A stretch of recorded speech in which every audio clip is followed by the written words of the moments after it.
transformed lives of over 1.5 million children. Learn how Smile Train is helping the cleft lip and palate community at smiletrain.org/learn. Smile Train, changing the world one smile at a time. You're listening to the new 1017 The Truth, founded in partnership with Associated Bank. Your money works here. 1017 FM, 1510 AM, WGKB Waukesha, and W269DL Milwaukee. A locally owned Good Karma brand station. This is the Bloomberg Black Business Beat. I see technology possibly being the great democratizer in terms of talent. That's Science Applications International CEO Tony Towns-Whitley speaking on Bloomberg about how she feels emerging tech, like AI, can help boost diversity in business and in the workforce. As AI grows, a lot of people are concerned about what it could mean for DEI efforts. But Towns-Whitley says she thinks if it's used the right way, it can help break down some barriers. We can use the technology to go, if you will, to remove bias out of systems and out of processes. We can also use the technology and provide, if you will, STEM capability and training and efforts to bring more and more individuals who have not traditionally been in that part of the spectrum, part of these organizations and into tech. Having more diversity behind the scenes in tech can only improve how new emerging tech works for everyone. I'm Bloomberg's Justin Milliner on the Black Business Beat. Are you worried about your taxes? Okay, so I'm talking to those of you out there that have not filed in a few years with the IRS or state. It's time to get worried, and here's why. The IRS is getting back from their own COVID lockdown, and they're hiring more enforcers, and they're going to come after people that owe taxes. So if you're a 1099 worker, and maybe you just plain forgot to file your taxes, you need to call the professionals right now at the Tax Helpline. They are experts at knowing the tax regulations, and their goal is to help you pay as little as possible. Call right now and get a 100% free tax evaluation. Remember, before the IRS knocks on your door, knock on our door. If you owe $10,000 or more in back taxes, make this free call right now. Call Taxes 321 now at 800-808-9443. 800-808-9443.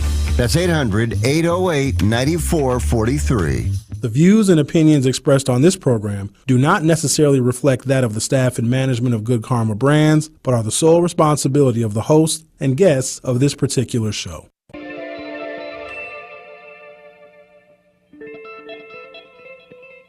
America may have many, many days, but they will be full of trouble. There will be no rest. There will be no tranquility in this country until the nation comes to terms with our problems. Bringing you social and political commentary from his mouth to your ears. Breaking down the issues which matter to you. You're not put here to be a white man's footstool. You're put here to represent the very best in God's word. Legendary civil rights icon, the Reverend Jesse Jackson in the studio. Reverend Jackson, how are you? Mr. Sherwin, good morning on this chilly Milwaukee morning.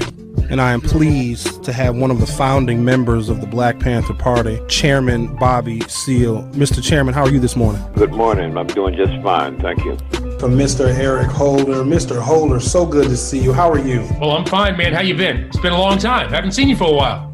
The Dr. Cornell West. Dr. West, how are you, sir? My dear brother, you're so kind, you're so generous, man, but I salute you and the work that you were doing there. Doing a magnificent job there in Wisconsin. Stream live on 1017thetruth.com. Call in with your questions or comments. 833-212-1017. Join us on social media at 1017 The Truth. It may not be what you expect to hear, but I will definitely give you what you need to know. Are you ready for the truth? I want the truth! You can't handle the truth! Now, live from the American Family Insurance Studio at the Avenue in the heart of downtown Milwaukee, here is Sherwin Hughes.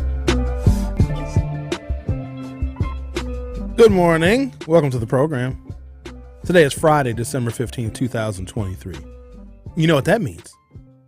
It means that we are 10 days from the Christmas holiday.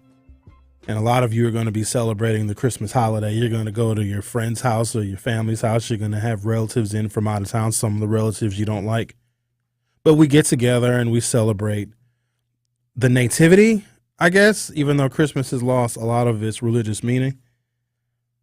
But it's still a time for celebration. just the same, right? An excuse for us to get together and exchange gifts that probably cost too much for people that we're not entirely sure we want to be buying gifts for. All the people I'm buying gifts for, with maybe one exception, are all getting gift cards because it's too hard to buy people stuff. When you have access to all of these products and all of these services, and you can get anything and everything delivered to your house, to your door, same day, if somebody wants or needs something, the likelihood that they will just go out and get it themselves is very high. So it's tough unless you know something real specific about a person. Like me, that wants a food processor for Christmas, and I didn't think it would be this difficult. You know what? I could buy my own food processor. I could, but it's the thought that counts, that people are actually listening to me when I say this is the gift that I want. We'll see. Christmas is on a Sunday, I think. So on Monday, I'll be here on the 26th broadcasting. First thing I'm going to start off with that show is if I got a food processor or not. So please stay tuned. Christmas time is also the season for holiday parties. Your Christmas party at your company. I'm assuming that companies still do some kind of holiday party, holiday festivity. I'd be afraid of the potluck because I've seen some of your kitchens. I think we're having a holiday party. Rhea, are we having, did you see the email? I think we're having a holiday party, correct, Kyle? What, not really. It's just we're going to get together out here, right? Y'all buying the drinks like last time? Okay. I brought my girlfriend last time. Huge mistake. Huge mistake. We'll never do that again. Stupid on my part. Who wants to know if I'm still with her? No. It didn't work. I told you that. It got sour. So you ain't got to worry about her showing up. Hold on, though. Look, it might be somebody else showing up. Huh? You ain't going to bring yours? Are they welcome, though? Because I asked last year if it was okay, and they was like, oh, yeah, bring her. I was the only one that brought a person. And those people, like DZ was married and didn't bring his wife. And here I am bringing this gal. You know what I mean? So, okay, the holiday party. Let me get back on task here. The relationship conversation wants to rear its head at some point today. But remember, we got company coming today. And I know it's Friday. I know how y'all get on a Friday. Something has to be going on in the universe and the cosmos. Something got to be in retrograde. The moon, Venus, Mercury, something is going on because yesterday was just unorthodox. In fact, the title of yesterday's show was Foolishness. That was what, because, you know, we title the shows and we title the different hours of the podcast, but yesterday's show was just entitled Foolishness. I don't want to do foolishness again today. Even though it is Friday, you know, these are the days in which the program goes off the rails, and I got paid today. A direct deposit hit. Rhea, you got paid today. Kyle did too. I call it work stimmy. Y'all call it a paycheck. I got my stimulus from my job. It's a work stimmy, and it hit. It hit later than usual. I was up late last night because I like to be up at midnight because that's when a direct deposit hits, when the work stimmy hits. And I went to bed without getting paid. It usually hits, boom, right at midnight. My account just flourishes with dough. 12 o'clock, I ain't had no money. Well, I didn't have this pay period money. 12:15, I ain't had no money. 12:30, I didn't had no money. So I went to bed without getting paid, and that was the longest it has ever taken. And I was panicked. Ooh, I'd have came in here hot. I just would have started stealing stuff. Since y'all ain't going to pay me, I think I'll take these monitors. I'll take these TVs. I'll take all the headphones.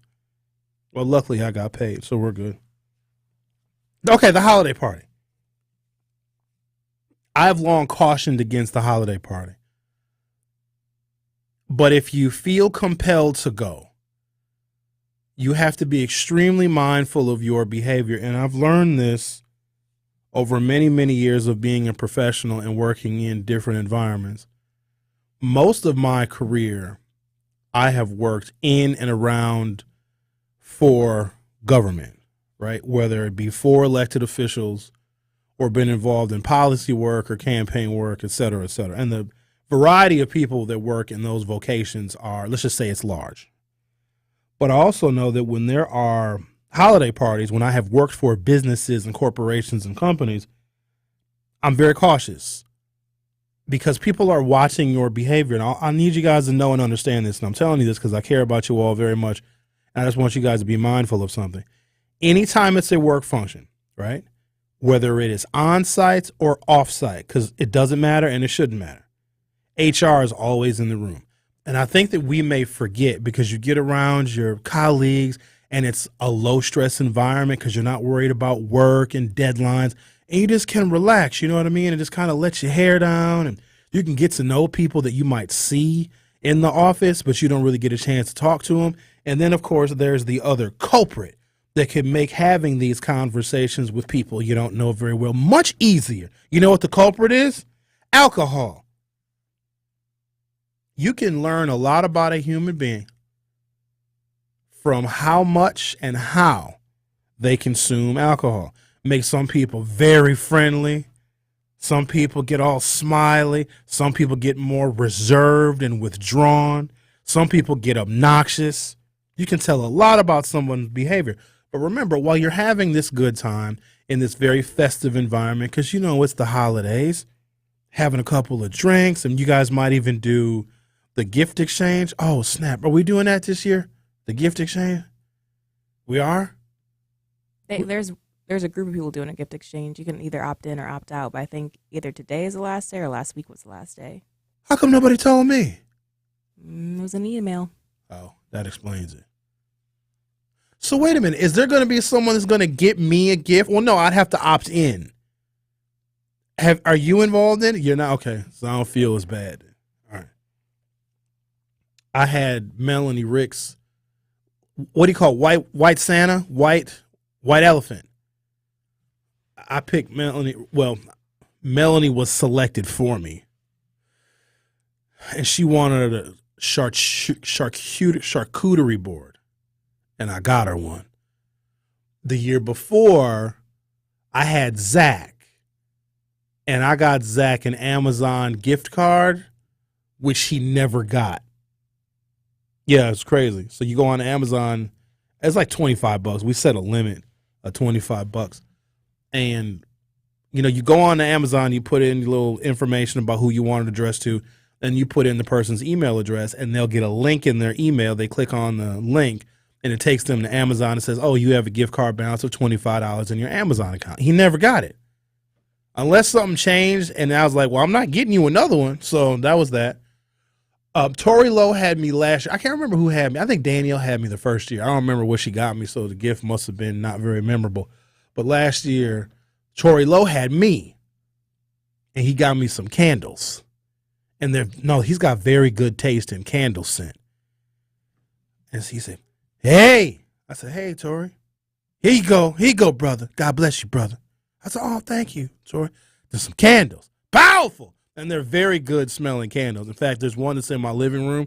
It makes my whole house smell like a very rich, like just pleasant smelling, like cologne. It's really, really good. It's a very good candle. So Tori Lowe had me last year. But our little holiday party here was incredibly informal because it was just the truth. And it's all black people that work here. All the people here are black. Cherie is black. Kyle's black. You know, all the hosts are black. Various shades of black, different styles and different flavors of black, but we're all black. So it's us. You know, culturally, we understand one another. We're all very familiar with one another because we all kind of started this thing, a very unusual thing to start during a pandemic together. So we all have that in common. We all deal with the same trials and tribulations, et cetera, et cetera. So it was a very comfortable environment, and I know the people that I work with very, very well. Now, we've had some people coming and going. We've had a little bit of turnover. But for the most part, the core group is still here. And I'd like to think that we're all very close. We're all very good friends, right? So our holiday parties are a little bit easier to digest. The other types of holiday parties where you don't know who your colleagues are, and there might be some animosity, especially along racial lines, because, you know, a lot of companies are getting rid of diversity, equity, and inclusion, anything related to it, and especially the diversity, equity, and inclusion trainings. Cultural sensitivity trainings are now going by the wayside. So George Floyd there was a big deal, and companies were like, oh, we got to have something related to diversity, equity, and inclusion so we can have cultural competency amongst people who are probably not used to working with or working for people of color. All that stuff is gone. So racial tensions exist in the workplace, and I know you know that. This is why I always caution people at the holiday party, because there is someone you work with that does not want you working there. They want you gone. And it could be racial. It could be just competitive. You know, people are trying to climb the ladder. But you always have to be ever vigilant of the person that is watching your behavior, even when you'd think they wouldn't be. When you're all getting together at the holiday party and there's a little bit of alcohol involved, you got to be careful, because the things that you say and the things that you do in this festive moment, this festive environment, could be used against you. And the next thing you know, that next Monday after the holiday party, you're sitting in HR's office. So please be careful of that. That is why I am all for people of, let's just say, affinity groups, or people who are in what we call protected classes, you know, like minority groups, having your own holiday party. And that's a real thing. You know, colleges even have affinity graduations where the students of color, or the black students, or the first generation students, or the Latino students, they have their own graduations where it's just them at their graduation. So the cultural relevance and competency is very, very high, because they are graduating and getting their honors with people that have gone through some of the same things that they went through while obtaining their degree. And I think it's wonderful. There's nothing wrong with that. Well, the mayor of Boston, who is a woman of color, she is of Asian descent, was throwing a elected official of color holiday party, okay? And it was just going to go out to a handful of elected officials in Boston that are of color, so they could have their own holiday party, and for their staff as well, so that they didn't feel that pressure and that tension when people mix and mingle that are of different races. And here's the thing. I know y'all think that we all get along and everybody is the same. Entirely not true. But here's the issue with what happened in Boston. I'm going to take a break. I'm going to come back and give you a few more details of it. Well, the email inviting people to the holiday party for people of color actually went out to all of the city employees. And then some people thought it was racist and it was prejudicial. Why? Because they just found out about it. They didn't know that such a thing existed. Why are you having this holiday party specifically for people of color, specifically for black people? And so it caused a bit of a kerfuffle. I don't know why. It shouldn't. I'm going to take a break, come back, give you a few more details as to why I think that is perfectly normal and perfectly acceptable. You're listening to The Truth with Sherwin Hughes on 101.7 FM. Don't go anywhere. I'll be right back. Don't touch that dial. The Truth with Sherwin Hughes will be right back on 101.7 The Truth, The Truth app, and 101.7thetruth.com. This is Sherwin Hughes from The Truth with Sherwin Hughes. And Truth Nation, you can now watch my show live on YouTube every day from 9 a.m. until noon. Yep, you can get 3 full hours of watching Sherwin doing his thing, streaming live on YouTube Monday through Friday. You'll get the same insightful conversations about policy, politics, and lifestyle, while also seeing my reaction to the unpredictability of our listeners. So go to YouTube right now, subscribe to 101.7 The Truth, and see this wonderful smile live every day.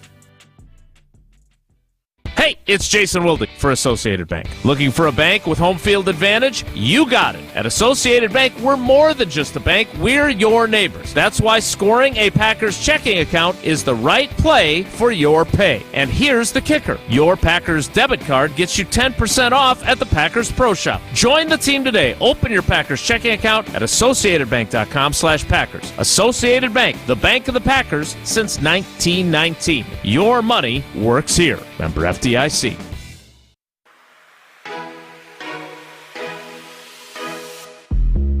It's time for Truth Takes, a thought-provoking commentary on the new 101.7 The Truth. Here is Melanie Ricks with her truth.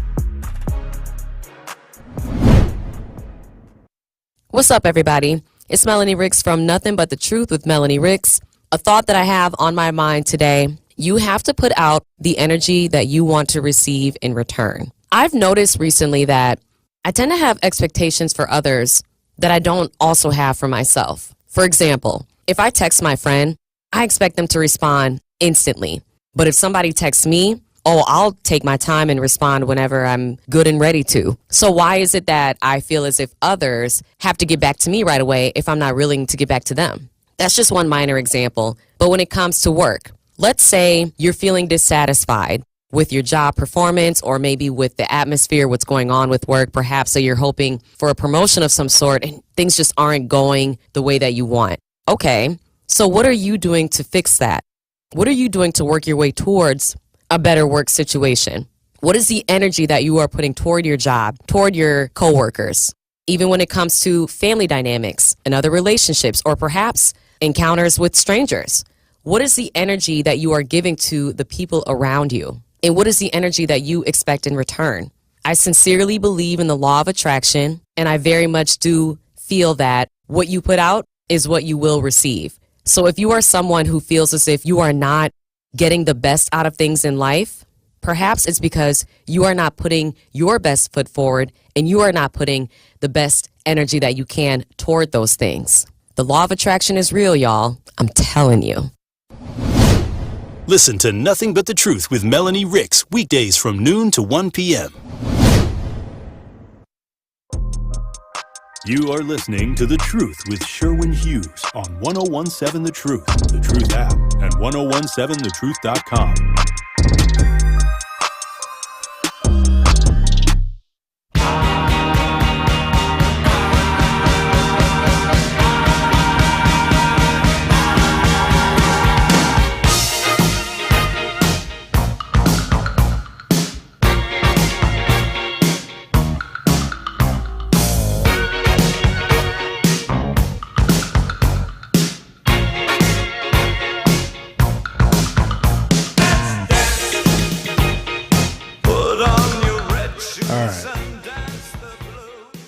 Who said this? Oh, LT said this.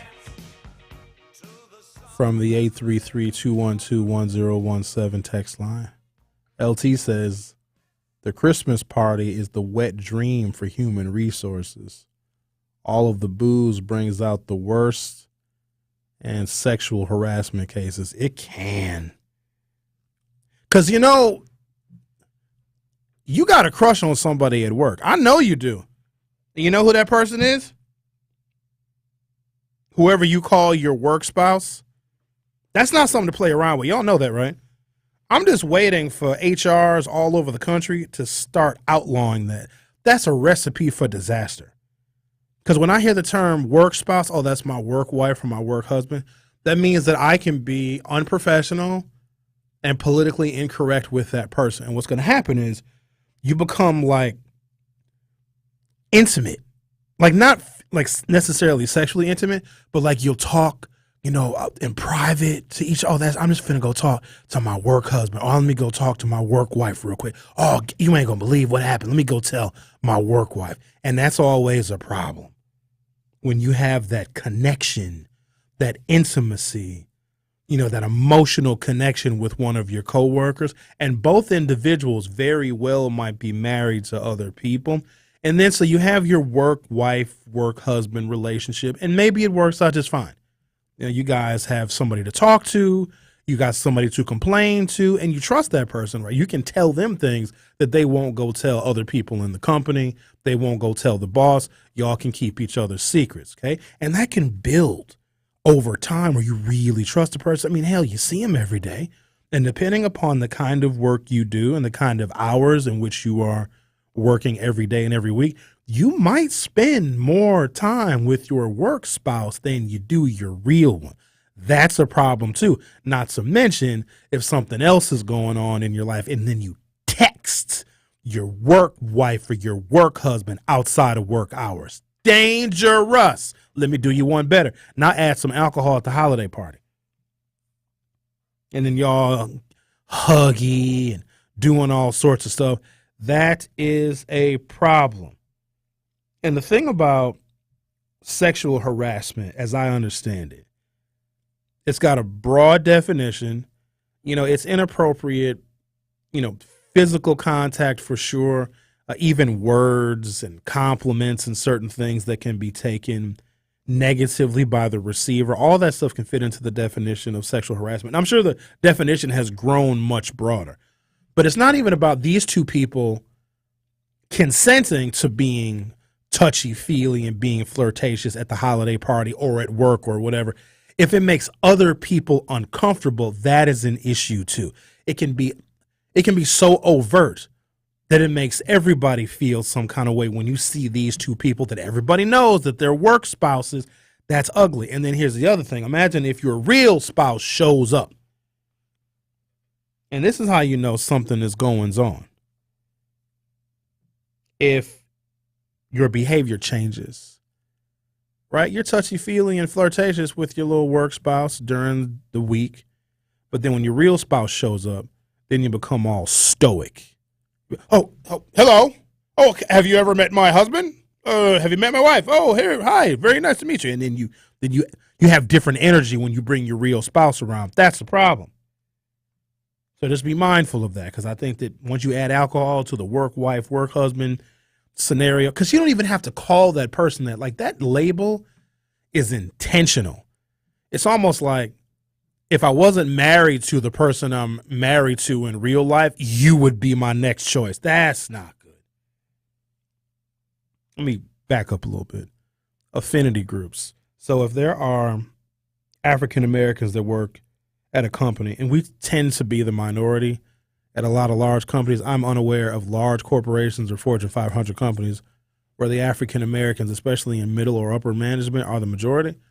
We're usually a smaller cohort for a variety of reasons. And so if a particular company wants to do a special holiday gathering just for the black employees so that they can feel comfortable around one another, because black folks tend to coalesce in hostile spaces. And it may not be hostile like people are mean to us or whatever, but if there's not cultural sensitivity, it can feel hostile because a lot of folks are unaware of their microaggressions. And it's exhausting. You know, ladies, black women, I know you can probably relate to this. There's a Caucasian woman that you work with. She's very nice. She's very sweet. She has a lot of cats, probably, but she's a very nice lady. She's nice. She lives somewhere way out in the suburbs, and she recalls the time when she was in college when she had black friends and she used to dance to hip-hop music, and she loves Jazzy Jeff and Fresh Prince. She tells you all of these things, and she loves your hair. Oh, my God. Shaquanda. Look at your hair. I love your hair. How is your hair a different color, style, and length every single Wednesday? Oh, my God, I love your hair. Can I touch it? And she means well, doesn't she? Karen means very well when she wants to touch her hair because she's fascinated by it, because it doesn't make any sense to her. That's exhausting for someone to always be a part of this dog and pony show because you look different and you present yourself different and your fashion is different. And sometimes black people want to be around people that either are not going to touch their hair or have permission to touch their hair. There's a big difference. And so if they want to have a separate holiday party for black people or the Asian people, so what? But there's always the conservative folks that get mad at that. Here's another example. Let's say it's a big company and it's a lot of diversity at this company, and they have the gays. And the gays want to have a holiday party. I wouldn't get offended one bit if I was not invited to the gays' holiday party. I would like to see it. You know what I mean? Because it's probably it'll be a unicorn there. Glitter will be all over the place. It'll probably be a lot of fun, right? But if they don't want a breeder, because that's what they call us. Did you know that, Rhea? They call straight people breeder. I don't even care. They don't? I've been called a breeder before by a lesbian woman. 100% I have. That's how I found out about the term. In fact, she was a lesbian and she lived with two other gay men. And they had an after party at their house after Club Rain a long time ago. Rain been closed for a long time, probably 10, 15 years. It's been closed. And they're like, you brought a breeder home. I was like, I don't breed dogs. Like, you're silly. I don't I'm more of an adopt from a shelter kind of person. What do you mean? And then she explained it to me. And I was like, oh, I didn't care. It's supposed to be derogatory, but like making fun of me because I have a sexual proclivity in which I reproduce is not a slight. It just wasn't. They just were like, oh, why did you bring a breeder here? Whatever. But if the gays wanted to have their own holiday party so they could just be gay amongst one another and not have to deal with straight people and our homophobia, I would be like, that's totally cool. I would ask about how it went. I would love to see pictures, maybe. But I would not at all get offended. But it seems like in Boston, when the mayor had a holiday party for people of color, some of the, as you would imagine, Caucasian conservative employees of city government got very upset about that. On Tuesday, an email went out from Wu's office, and her name is Michelle Wu. She actually had a press conference to defend this. It says the news about Boston Mayor Michelle Wu holding a, quote, electeds of color holiday party has stirred a good deal of controversy. On Tuesday, an email went out from Wu's office to the full city council, inviting them to the, quote, electeds of color holiday party at the Parkman House, which is a city-owned mansion on Beacon Hill in Boston. But about 15 minutes later, a Wu administration staff member sent out a second message apologizing for the gaffe, according to copies of the email obtained by NBC 10 in Boston.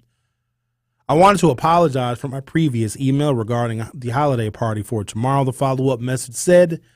I did send that to everyone by accident. I apologize if my email may have offended or came across as so. So they meant to only send it to the elected officials of color, but then it actually went out to everybody. So everybody, including the people who are not of color that work for Boston city government, saw and were made privy to the fact that they were having a separate holiday party for elected officials of color. And when I think about it, and maybe it's because I would be considered a person of color, and if I got an email that the gays or or maybe women want to have a holiday party, the women of the office want to have their own separate holiday party to be free from men, I would have no problem with that whatsoever. I would want them to have a good time, because if my presence at all, and I know I'm a decent person for the most part, but if my presence has the ability to make another human being uncomfortable, then I am totally okay not being there.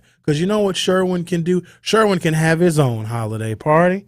I wouldn't be offended. I'm being real honest with you. I would not feel slighted, because if they don't want me there, and if I would make them feel slightly uncomfortable, then I'm going to be uncomfortable too. If you can't have a good time at your holiday party with your people, then what's the whole point of the exercise? Take a break, come back, continue our conversation. I think I'm also going to check in with the YouTube peanut gallery. Ain't no telling what they talking about.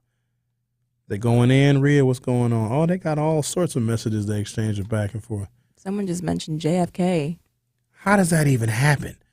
No one is talking about any Kennedy whatsoever. It's one of them conspiracy theories, probably. I have been told I cannot talk about Rhea's clothing outfit today, and she won't put on the camera, so guess what? You're not going to see it, and you're not going to hear me talk about it. But she got on a good one today. It looks, I like it. I do. What about me, Rhea? How do I look today? I'm wearing my Cosby-looking sweater.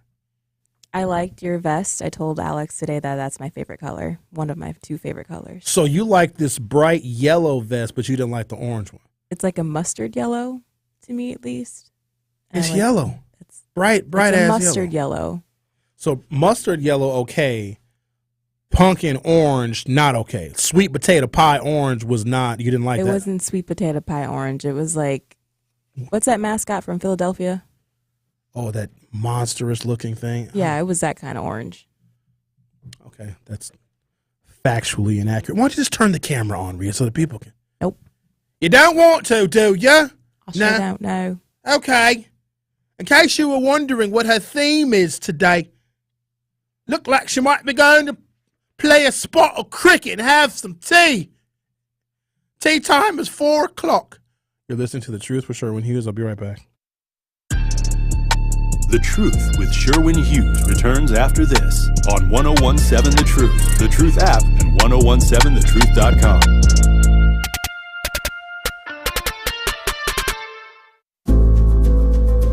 At Grunberg Offices, we take great pride in helping those who have trusted us after a serious accident. Our team has the knowledge, resources, and experience to get you the results you deserve. Don't wait to get the help you need. Make the right call. Call Grunberg Offices today. Proud partner of your Milwaukee Bucks. One call, that's all. Are you or anyone you know looking for a job? Direct Connect MKE is a social media style platform that empowers you to grow your social network, find career opportunities, and connect with career specialists for success. Visit joindcmke.com today to learn how you can create a profile, upload your resume, and find access to information about jobs, job training, hiring events, and more. DCMKE is locally focused and equips you to grow your social capital and find opportunities that match your career interests. Visit joindcmke.com today and connect your dream to reality. As a combat wounded veteran, I know how hard it is to come home and build a meaningful life. I'm LaToya Lucas, and I'm a veteran. When I was in Iraq, our vehicle was hit. A rocket-propelled grenade exploded right under my seat. Traumatic brain injury, a fractured pelvis, severe burns. They didn't think I was going to make it. I had to learn to live with the scars, both visible and invisible. DAV helps veterans like LaToya get the benefits they've earned. They help more than 1 million veterans every year in life-changing ways. With DAV on my side, I was able to pursue my dreams. If my story can touch a heart, it can change a life. My victory is overcoming my wounds so I can help other veterans. LaToya Lucas, may your victories inspire many more. Support more victories for veterans. Go to DAV.org. I'm Shanola Hampton. Every day, millions of people face hunger. Today, I will share with you some of their experiences. I'm stuck between paying for medications or paying for food. John from Maine. After paying my bills, I can buy groceries. It's sad to say, food comes last. Alice from Oregon. I thought pantries were for less fortunate people, but anybody could be less fortunate in a day or even a second. Claire from Virginia. The Feeding America network of food banks helps provide over 6 billion meals to people in need each year. No one should have to worry where their next meal will come from. Together, we can end hunger. Learn more at feedingamerica.org.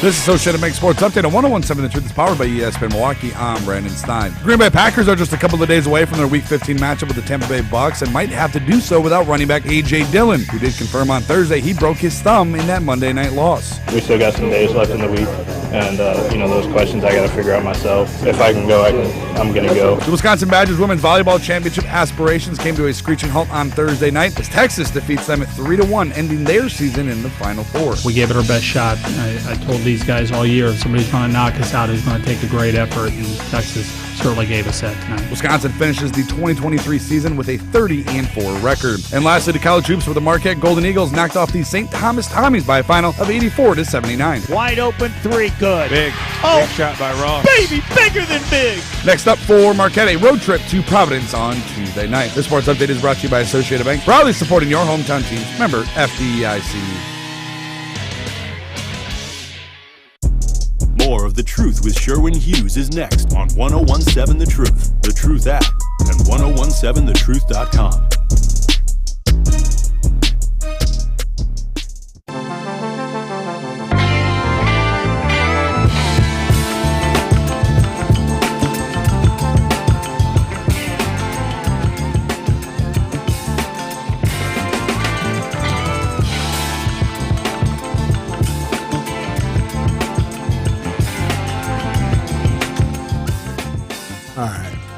The mistake made headlines and generated criticisms for the party's exclusion of white elected officials.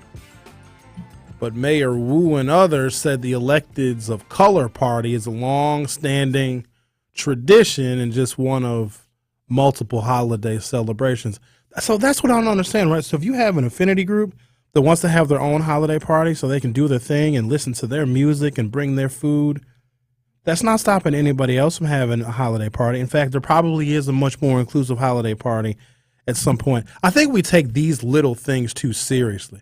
Like, what's the big deal? And like I said earlier, if the women at a particular business, organization, or company want to have their own holiday party, fantastic. If the gays want to have one, that's even wonderful. If the Latinos and Hispanics want to have their own holiday party, that is perfectly fine. It is a time where people can get together with folks like themselves so they can celebrate the way they want to celebrate. Because you know how stuffy it can be when you have all the people mixed in together. But no, I get it. We want everybody to have fun and have a good time with one another. But there might be some individuals that feel uncomfortable. And like I said earlier, HR is always in the room when you guys are having these holiday parties, or really any kind of party whatsoever. The things that apply, the rules that govern the work day, the workplace, do still apply even during a festive event, whether it is on-site or off-site. Now, some employers, now it depends. Some employers have like more of a family kind of environment, a family atmosphere, and that's totally different. But I would say always err on the side of caution, because don't think that you can do and or say things at a festive event where there's alcohol involved that you can't do during the workday. Because a lot of people have seen the ending of their career and they'll use the excuse of, but we were all drinking at the Christmas party. I didn't know that I couldn't touch that person in such an inappropriate manner. It was a part of the festivities of the party. No, it is not. Let's be careful. Quotes, there are many, many events that are private events for all different sorts of groups. And so we've clarified that and look forward to seeing everyone at one of our other dozens of opportunities to celebrate the holidays together. And it's always the conservatives that get mad when they're not invited to an affinity group's holiday party. And there's a reason for that, because we don't want you there. Because the way you legislate and the policies you create, it's very hard to let your hair down. Imagine if you're having a holiday party and Trump's cabinet shows up, right? That would not be a fun holiday party. You know what I find so interesting? Donald Trump does not drink alcohol. Isn't that weird? You would think that Donald Trump would do like a handle of gin a night, but he doesn't drink. If he did drink, it might be worse. But I could see that. People that are of specific affiliations want to hang out with one another and not have to deal with folks that may judge them or criticize them. Mayor Wu called the email, quote, just an honest mistake, because they had this elected officials of color holiday party. Unfortunately, it went out to all of the elected officials in Boston, and then the Caucasian conservative elected officials got mad that they didn't get invited to the holiday party for the people of color. Considering, and I don't know how they legislate in Boston, but I know Boston has got a history of not being sensitive racially, so it all makes sense to me. So here's what I'm going to do. I'm going to pause now. We have our esteemed guest who will be joining me in the studio shortly. Democratic Secretary of State Sarah Godlewski is going to be here, and we're going to talk about some things that are important to all of us, protecting the integrity of our elections. And let me say this, in the grand scope of things, the fraud that was perpetuated by the 45th president was an attempt to defraud Democrats of their votes. Therefore, it needs to be and should be Democrats making sure that we are having all the pieces in place to maintain our election integrity, because it's the other side that tried to cheat us. The Truth with Sherwin Hughes will be right back. Don't touch that dial. The Truth with Sherwin Hughes will be right back on 1017 The Truth, The Truth app, and 1017thetruth.com. Here at the new 1017 The Truth, we count on the support of community partners. One of those local partners is Associated Bank. Together, we are committed to uplifting local organizations and supporting Black-owned businesses. We are proud to call Milwaukee home and promise to be a positive reflection on the community. We look forward to celebrating Black culture and excellence with you every day as we make history and continue to uplift the voices in our city. Join us for the journey at the new 1017 The Truth, founded in partnership with Associated Bank, member FDIC. Life's better with a home policy from American Family Insurance because you'll feel protected no matter how the wind blows. All so you can keep enjoying the home of your dreams. And our expert agents can help you save up to 23% when you bundle home with auto. Insure carefully, dream fearlessly. American Family Insurance. Get a quote? Find an agent at amfam.com. Products not available in every state. Visit amfam.com to learn how discounts may apply to you. American Family Mutual Insurance Company, SI, and its operating company, 6000 American Parkway, Madison, Wisconsin. When it comes to getting the smile of your dreams, you can't just trust anyone. So look no further than Bubon Orthodontics. Bubon Orthodontics is Wisconsin's #1 Invisalign provider and has been providing the best value for braces and Invisalign since 1993. With 15 convenient locations, you're sure to find one in your area. Schedule your free consultation today. Call or text 262-522-7447 or visit bubonortho.com. Bubon Orthodontics, a family treating families. It's family time at Chula Vista with the right kind of fun for everyone. Wisconsin's most complete resort experience. Easy going with scenic river walks, a relaxing spa, or going all out in 80,000 square feet of indoor water park and cross-country skiing, sledding, snowshoeing, all right here. Check it out at chulavistaresort.com.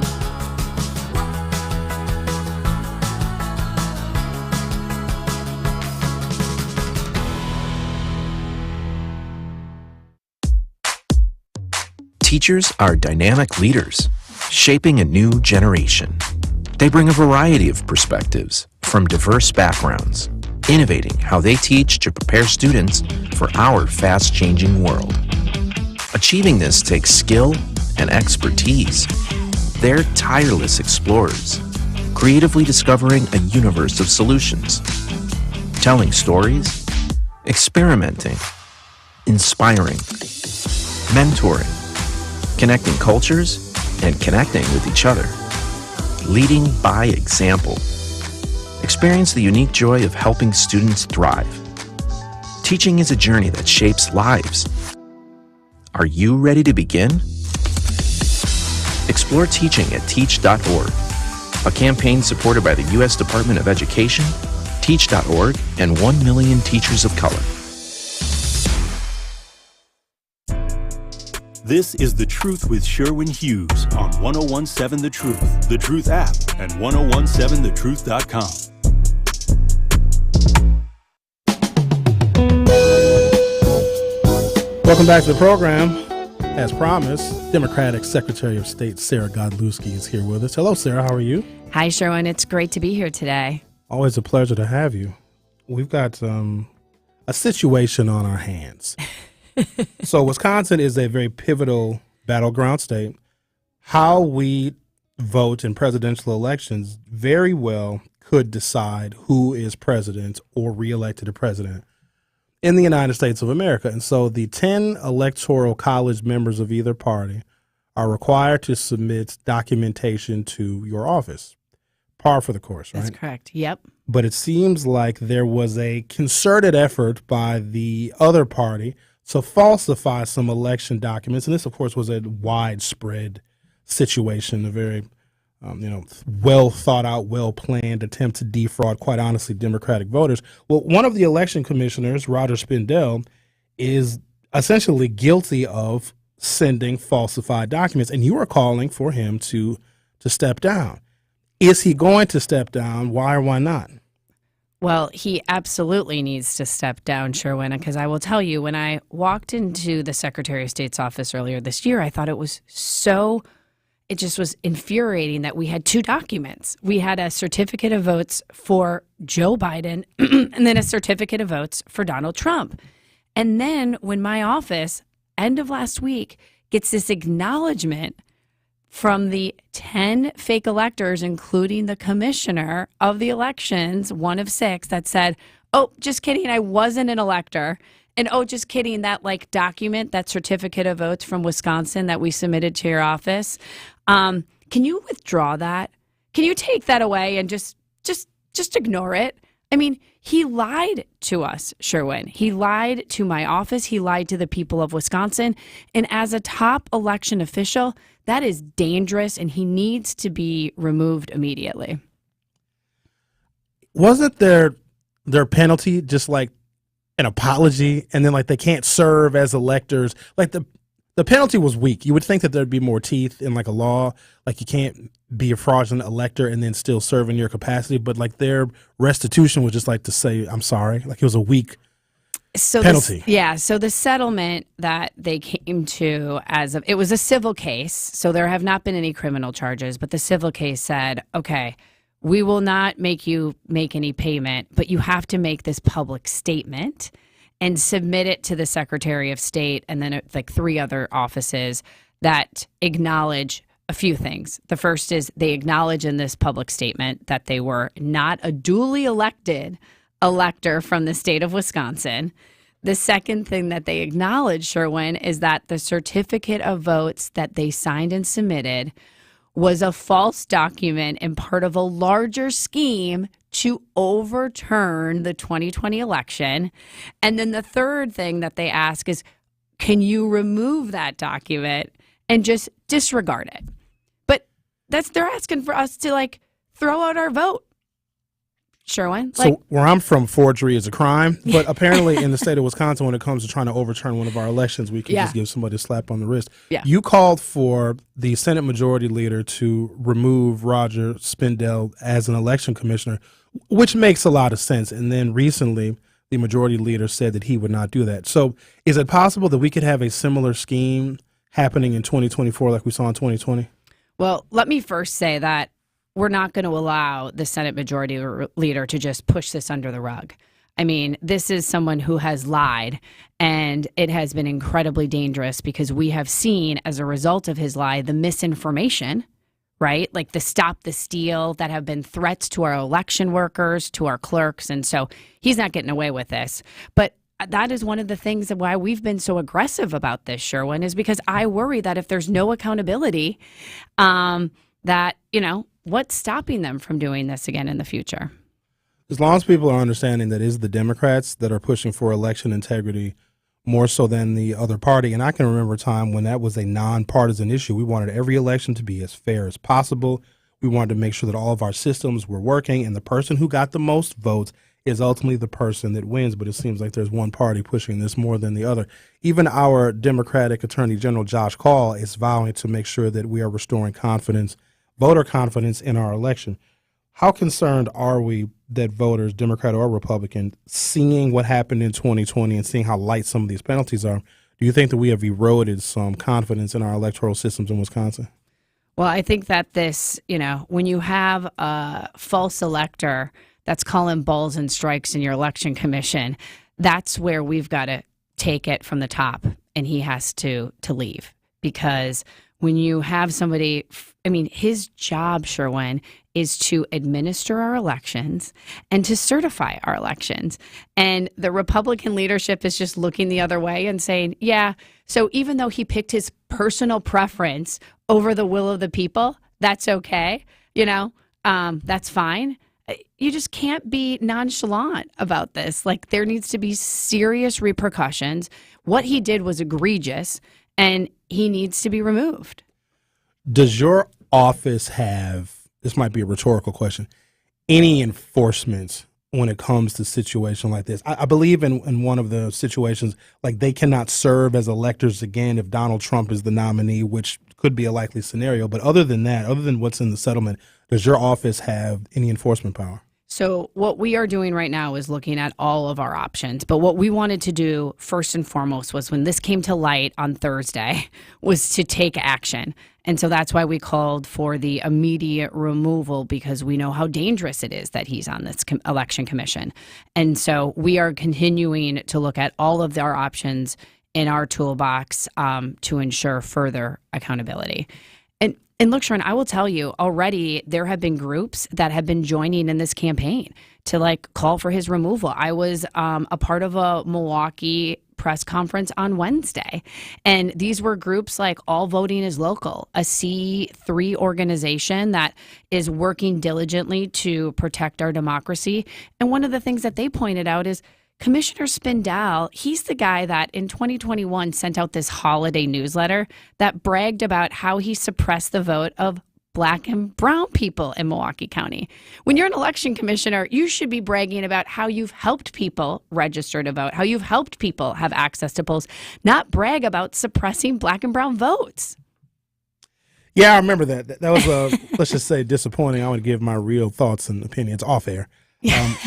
I think a lot of what may happen could end up in the state Supreme Court. And just to reinforce the importance, because this is one thing that I've always criticized the left for, we don't prioritize the courts like the right does. And then usually when it's too late, that is when we realize how we should have prioritized the justices that we have sitting on, appellate courts and Supreme Courts, et cetera, et cetera. It is very, very possible that some of these situations that we have yet to see in 2024 may end up at the Wisconsin Supreme Court, where we are fortunate in which the more clear-thinking individuals from that particular party have the majority. So just so folks know, the importance of your vote can decide things like getting Janet on the court, where if these things fall in this current Supreme Court, state Supreme Court's lap, we might actually have a semblance of justice. Well, and Jordan, to your point, I mean, we know the road to the White House runs through Wisconsin. And in 2020, Joe Biden won by less than 1%. It was like less than 0.5. If you would take the 20,000 votes that Joe Biden won across the state, it's literally less than 3 votes per ward. So you think about your wards in Milwaukee, you get 3 people, that's it. That's the election. So that's why democracy is so important and voting is so critical, and especially right here because our state makes a lot of important decisions, nationally even. And not to mention we have the Republican convention coming to Milwaukee. And I've got a real specific set of opinions about that because I believe I know who the nominee is going to be. And I know that one example is the city of Memphis. While a wonderful American city, they still feel a heavy level of guilt because that is the city in which Dr. King was assassinated. Dallas, very proud people, but they still have this dark cloud of guilt because that is where JFK was assassinated. I do not want Milwaukee to be the city in which democracy dies when we nominate Donald Trump here in our wonderful town. Secretary of State Sarah Godlewski, thank you for being here. You're always welcome. Thanks for having me, Sherwin. It's nice to talk with your listeners. Absolutely. We'll have you back soon. Thanks. The Truth with Sherwin Hughes on 101.7 FM. We'll be right back. Truth Nation, Gruber Law Offices and The Truth have raised the stakes for this year. The One Call, That's All Gruber Cash Giveaway is now a $5K giveaway. Yes, you heard it right. $5,000 giveaway. Every weekday on 101.7 The Truth, you will have the chance to be entered to win the $5K giveaway. Listen to The Truth for the One Call, That's All cue to call for your chance to win $5,000. Gruber Law Offices, One Call, That's All. Visit 1017thetruth.com for official contest rules. Join the Salvation Army at 620 WTMJ for a festive celebration this Saturday. Local brass and percussion players will fill the air with the magic of Christmas music at the annual Big Brass Blast. Come down to the 3rd Street Market Hall in downtown Milwaukee December 16th from noon to 1 p.m. Big Brass Blast is free to attend and open to the public. Donations at the event will support the Salvation Army's Red Cattle campaign. It's the annual Big Brass Blast December 16th at the 3rd Street Market Hall. Being blind doesn't always look how others may think. Stargardt disease was supposed to define me. Retinitis pigmentosa aimed to overwhelm my family. It tried to cut me down. A blinding eye disease attempted to force me away from doing what I was born to do. But it cannot stop me. I have the tools. I will keep moving forward. Pushing past the limits of this disability. I know where to find support and where I can be seen. Loss of sight won't blind our vision. Innovative research, educational resources, supportive community. The Foundation Fighting Blindness is leading the charge in finding treatments and cures for blinding diseases. Learn more at fightingblindness.org. A public service message from the Foundation Fighting Blindness. Severe flooding from recent hurricanes and other storms has left hundreds of thousands of cars, trucks, and other vehicles unsafe to drive. Flooded vehicles are supposed to be dismantled for usable parts or crushed for scrap, and a flood title should be issued to that car. But some shady dealers will buy a flooded vehicle, clean it up, and get it retitled with no indication it was flooded. Or uninsured cars will be cleaned up by the owner and sold online, also with no warning to the buyer. If the price is too good to be true, it probably is. Make sure to check for flood damage and have a qualified mechanic inspect the vehicle before you write a check. The free VIN check service from the National Insurance Crime Bureau is a good place to start. Head over to nicb.org to check it out. To report fraud, call us at 1-800-TEL-NICB. This is a public service message from the National Insurance Crime Bureau.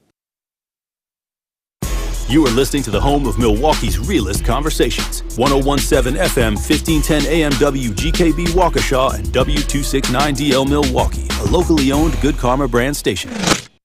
It's The Truth with Sherwin Hughes on 1017 The Truth, The Truth app, and 1017thetruth.com.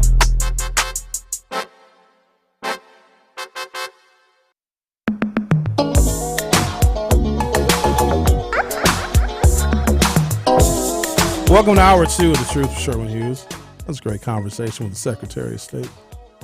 I didn't get to ask her what's next for her.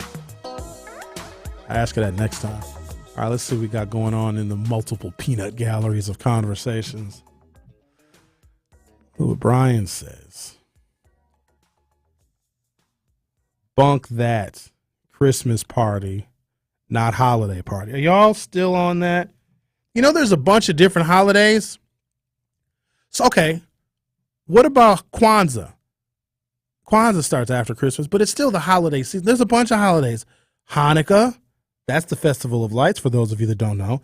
That's a part of it. So no matter what you celebrate, the season is for you. So we have a holiday party, not to exclude people. You can call it a Christmas party. I know people are very intentional when they say Merry Christmas, that they look you dead in your eye like, you better be a Christian.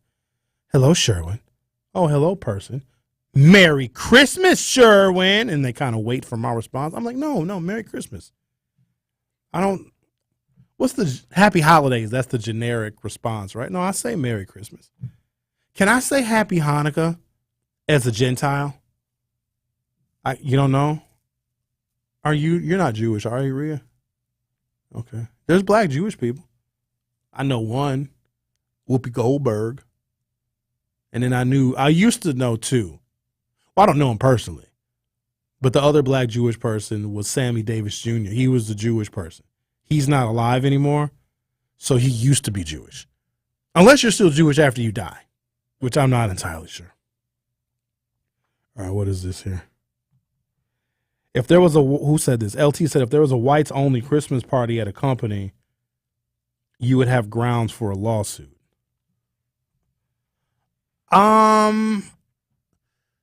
Doesn't that connotation sound sinister? They couldn't. Okay, here's what they could do. They could have. Okay, what if? Because whites are like subdivided. Some of them are Irish, Scottish, Welsh, English, German. What else are they? What's another one? Swedish, Norwegian. So if they wanted to have like a German themed holiday party for the German employees at this company, totally cool. And they would have like German food. And if they wanted to be just amongst them so they could speak German or whatever, I would have no problem with that. But the reason why this is offensive, and I'm not sure if folks are aware of this. So if African Americans have something separate, a separate event, a separate holiday party, our unique common history in this nation is shaped by those that have opposed our citizenship and our humanity, okay? We are and exist in a place that was always resistant and reluctant to us having even the most basic of rights. And those basic rights weren't secured by the federal government until the late 1960s. So it's very recent. So the overwhelming majority of this nation's history has existed without African Americans having full federal protection for our rights. And I would argue that there's still some loopholes where we don't have the protections that we should even to this day. Okay? Whiteness does not exist. It was a concept that was created and designed to oppose black progress. So when white people have something, we have to look at the context of what white is. It's not anybody's skin color. It's like a polar opposite of what black is, because black people, even as dark as we may get, we're still not black. We're brownish. Some of us are kind of red, yellowish, or like my beautiful complexion of milk chocolate copper, right? We run the continuum. But black and white were created to be diametrically opposed, like the yin and the yang. So when white people come together, what they're doing is they're saying, I don't care that I'm German, I don't care that I'm English, I don't care that I'm Irish, I don't care that I'm Welsh or Swedish or Norwegian. I'm going to eschew all of that and just be white. I'm going to shed myself of my cultural identity and my cultural heritage so that I can join this inclusive club of whiteness. So whiteness, its existence is oppressive. But if someone says, hi, Sherwin, I'm Swedish, I'd be like, oh, I love your meatballs. They make a nice meatball, the Swedish do. I don't know what else they make. Well, they make bad furniture. I don't like IKEA. I've had to put IKEA furniture together before. Not my favorite thing to do. Because the instructions, unless they've changed them, there's no words. It's pictures. Do you do the IKEA? They don't have words. It's a guess when you're putting the stuff together.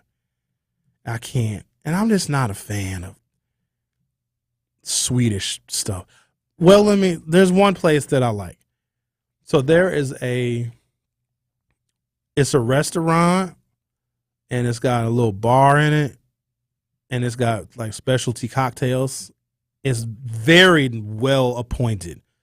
And apparently, the style of this bar restaurant, it's on the first floor of a hotel, is Swedish inspired. And it's really, really nice. It's warm. It's inviting. It's very classy. It's called Elder and Rhyme, and it's on the first floor of the Renaissance Hotel at Mayfair Mall. It's a restaurant and there's a bar. It's a very nice place to hang out and to be social. They got a decent little cocktail menu. They got specialty cocktails. They even got a cocktail that's got smoke in it. I don't know how they do it, but it smokes. It's got smoke coming up from it. And I don't know if the smoke gets you drunk. It might get you high. It might be marijuana. I don't really know. But here's the thing about Elder and Rhyme. So it's appointed in like all of the furniture and all of the fixtures and all of the textures are very much Swedish. And I'd imagine the name Elder and Rhyme probably has some Norwegian or Scandinavian roots to it as well. The thing about Elder and Rhyme that makes it an incredible disappointment, and it's very, very sad because they do a lot of things right. Service is decent.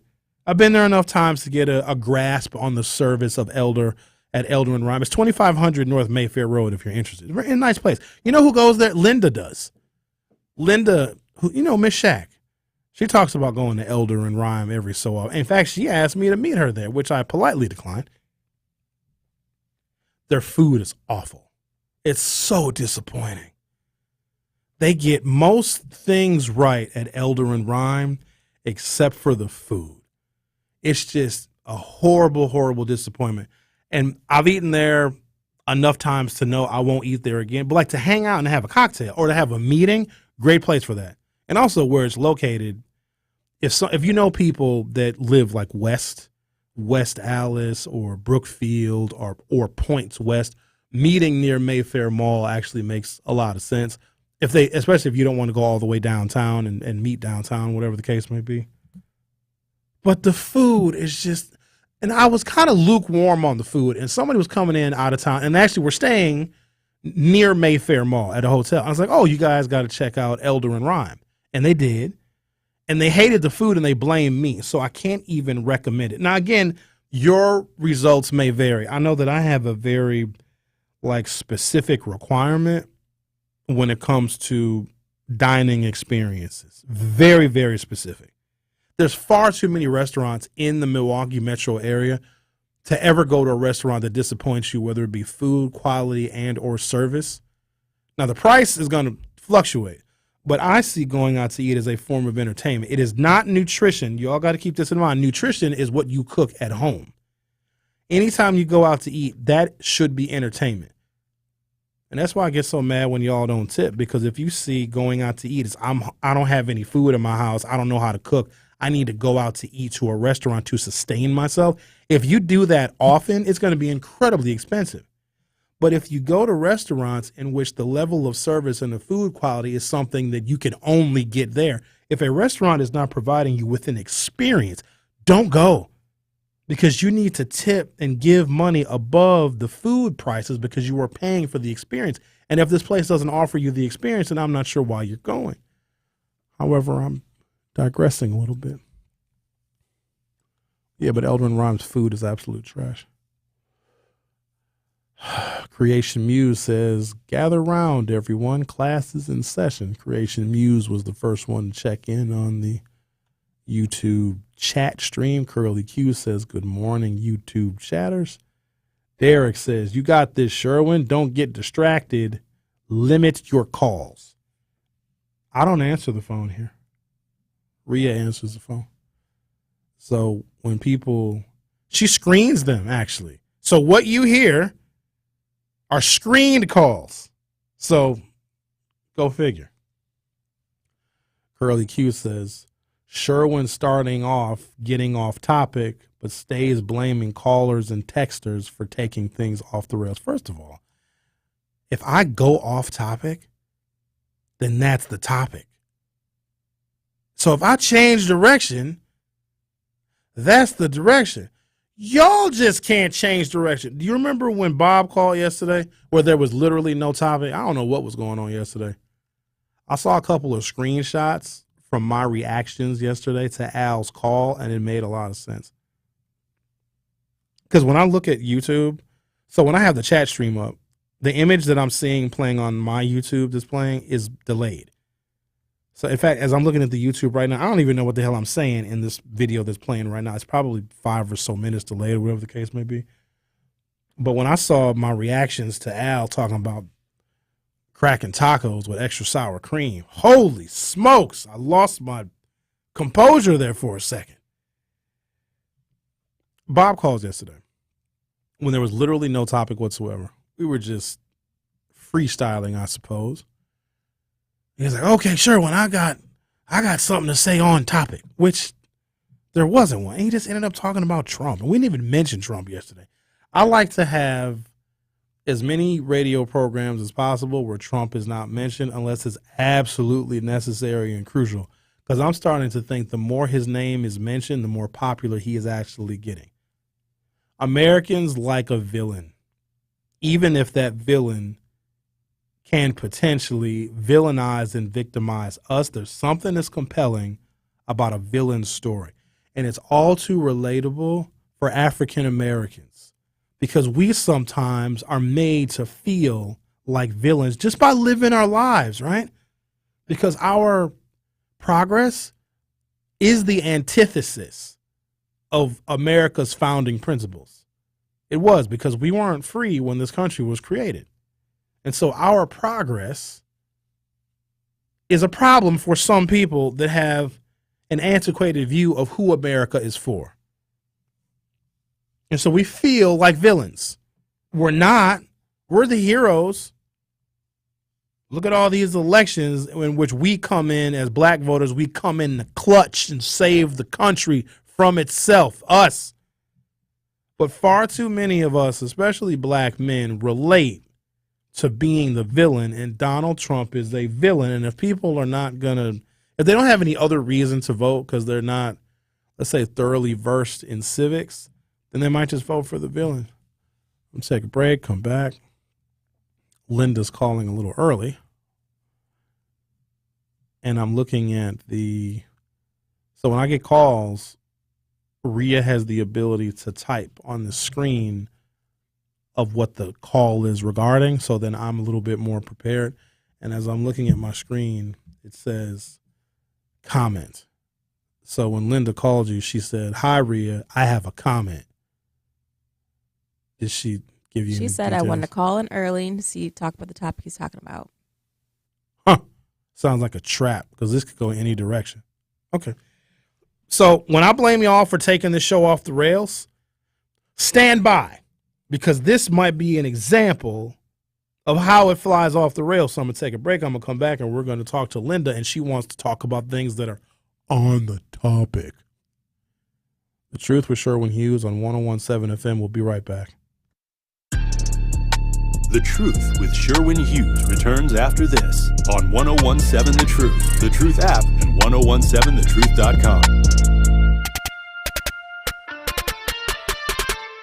Hey Truth Nation, it's your girl Melanie Ricks from Nothing But the Truth, and I am so happy to let you know the best radio show in Milwaukee is now streaming live on YouTube every weekday from noon to 1 p.m. Yes, your daily power hour of nonstop entertainment is coming at you live on YouTube every weekday. So Truth Nation, make sure you don't miss Benjamin and I give our hot takes or our Freaky Friday story by watching us live on YouTube and subscribing to 1017 The Truth. Milwaukee Black Talk is now streaming live on YouTube.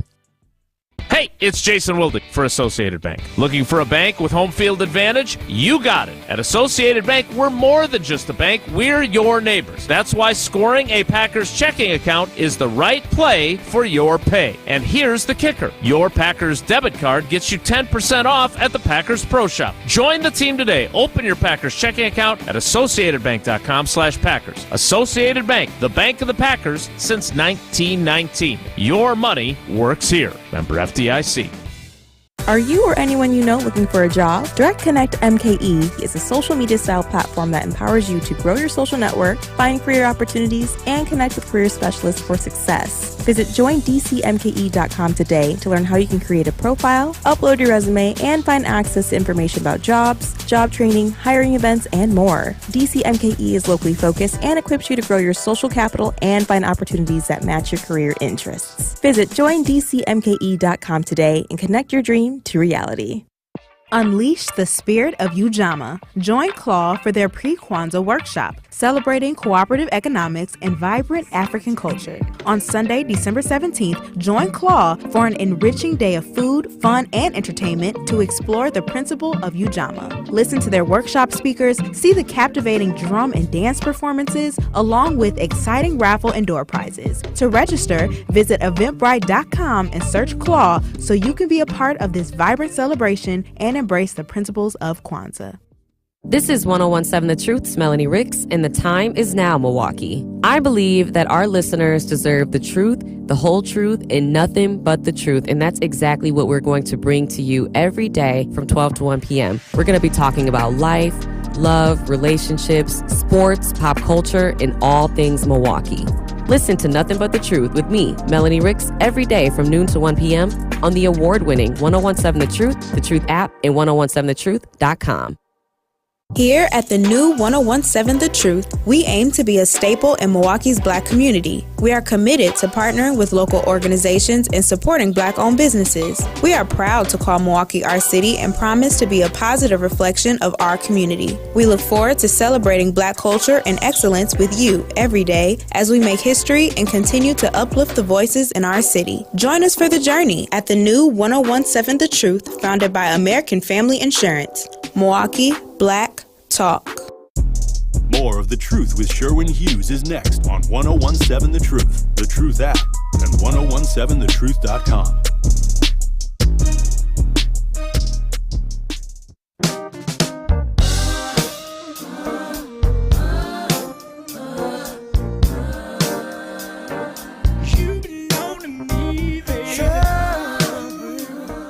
Curly Q says, I wasn't attracted romantically to the last work husband I had. What you mean the last one you had? Would you divorce him? We just had a great working relationship and knew each other's Starbucks orders. So Curly, did you call him your work husband, or was he, as I would describe it, your coworker? That's something intentional. So that's the bar now. If somebody knows your coffee order, they become your work spouse. I just don't like it. I think it's disrespectful. If you're really married, then it's disrespectful. If you're not married, who cares? If two people are not married, even if you're in a relationship, I think it's offensive because you have a work husband or wife, but then a boyfriend or girlfriend. Title-wise, your work husband or wife has a higher status than your boyfriend or your girlfriend, and you very well may be spending more time with your work husband or wife than you do with your significant other. I just don't like it. Curly Q says, my vest matches the Truth logo. You know what? Both my vests match the Truth logo because it's yellow and orange in the Truth logo. And I got, let me see. Let me put this joker on. Let me see. Let me take a look at it real quick. It look good, don't it? It look real nice. Let's talk to Linda. Hello, Linda. How are you? Good morning. Good morning, Professor Sherwin. Good morning, Good Comer Brand. And good morning, all the black and white people of Milwaukee. It is a beautiful day. It's a beautiful day. Sherwin. Linda, you know you don't need an intro. You don't need it. No, but Sherwin, that's how I feel. I want to just greet you guys. That's me sending my energetic love to Good Comer Brand, to Sherwin, and to all the good black and white people in Milwaukee. I mean, I just feel that love, and I want to just send it out over the airways to everybody. That's why I acknowledge you all. But Sherwin, where you get that top from? I'm a man. I don't wear tops. Where I get Where you get that? Where do you call it then? What is it a man term for it? I'm wearing a sweater, Linda. Is it a jacket? Is it a shirt? Is it a jacket? Or is it a vest? What are we talking about? This is a vest. It's a sleeveless jacket. It's just commonly known as a vest. Okay, because you said you was going through your wardrobe, right? And I thought that one was really retro because I know my uncles and my fathers used to wear that back in the 60s. Used to wear vests in the 60s. Yeah, that style. They're very common, and they have been. I've been wearing down vests for 30 years, since the 90s. Because, like, Marvin Gaye used to wear something like that, too, and when he sings and stuff like that.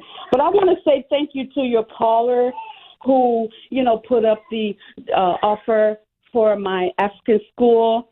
And you know what? I would make it even more interesting to drive funding. And that would be for, the Truth Nation and the Good Comer Brand doing hoops.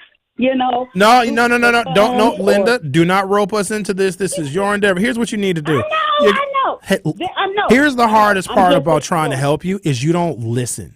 You need to start a 501c3 nonprofit, which is incredibly easy, meaning the donations you collect will be tax deductible. So someone can decrease their taxable income by giving money to you.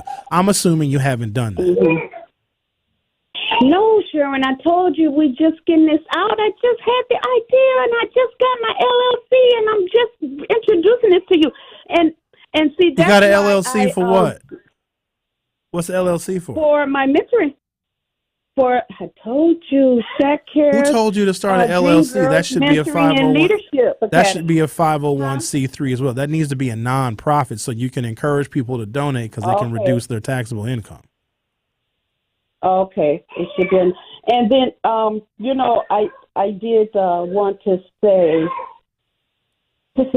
my New Year's resolution is to get up early and rise up early and get to the gym early. That's why I'm trying to call early.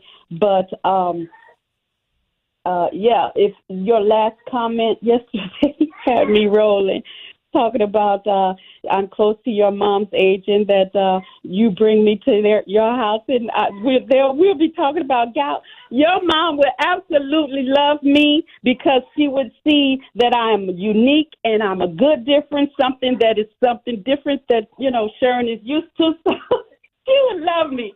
She would love me. And I want to learn her recipe for her homemade bread anyway. That ain't going to happen, Linda. Let me. None of that is going to I happen. know. Let me. I don't need another mama, Linda. And I think that you would try to like mother me and boss me around and tell me what to do. You don't even listen when I'm trying to tell you stuff on the air. You overtalk me. You disregard what I say. I already know a relationship wouldn't work. Ain't no way. No, you don't know how to not. submit.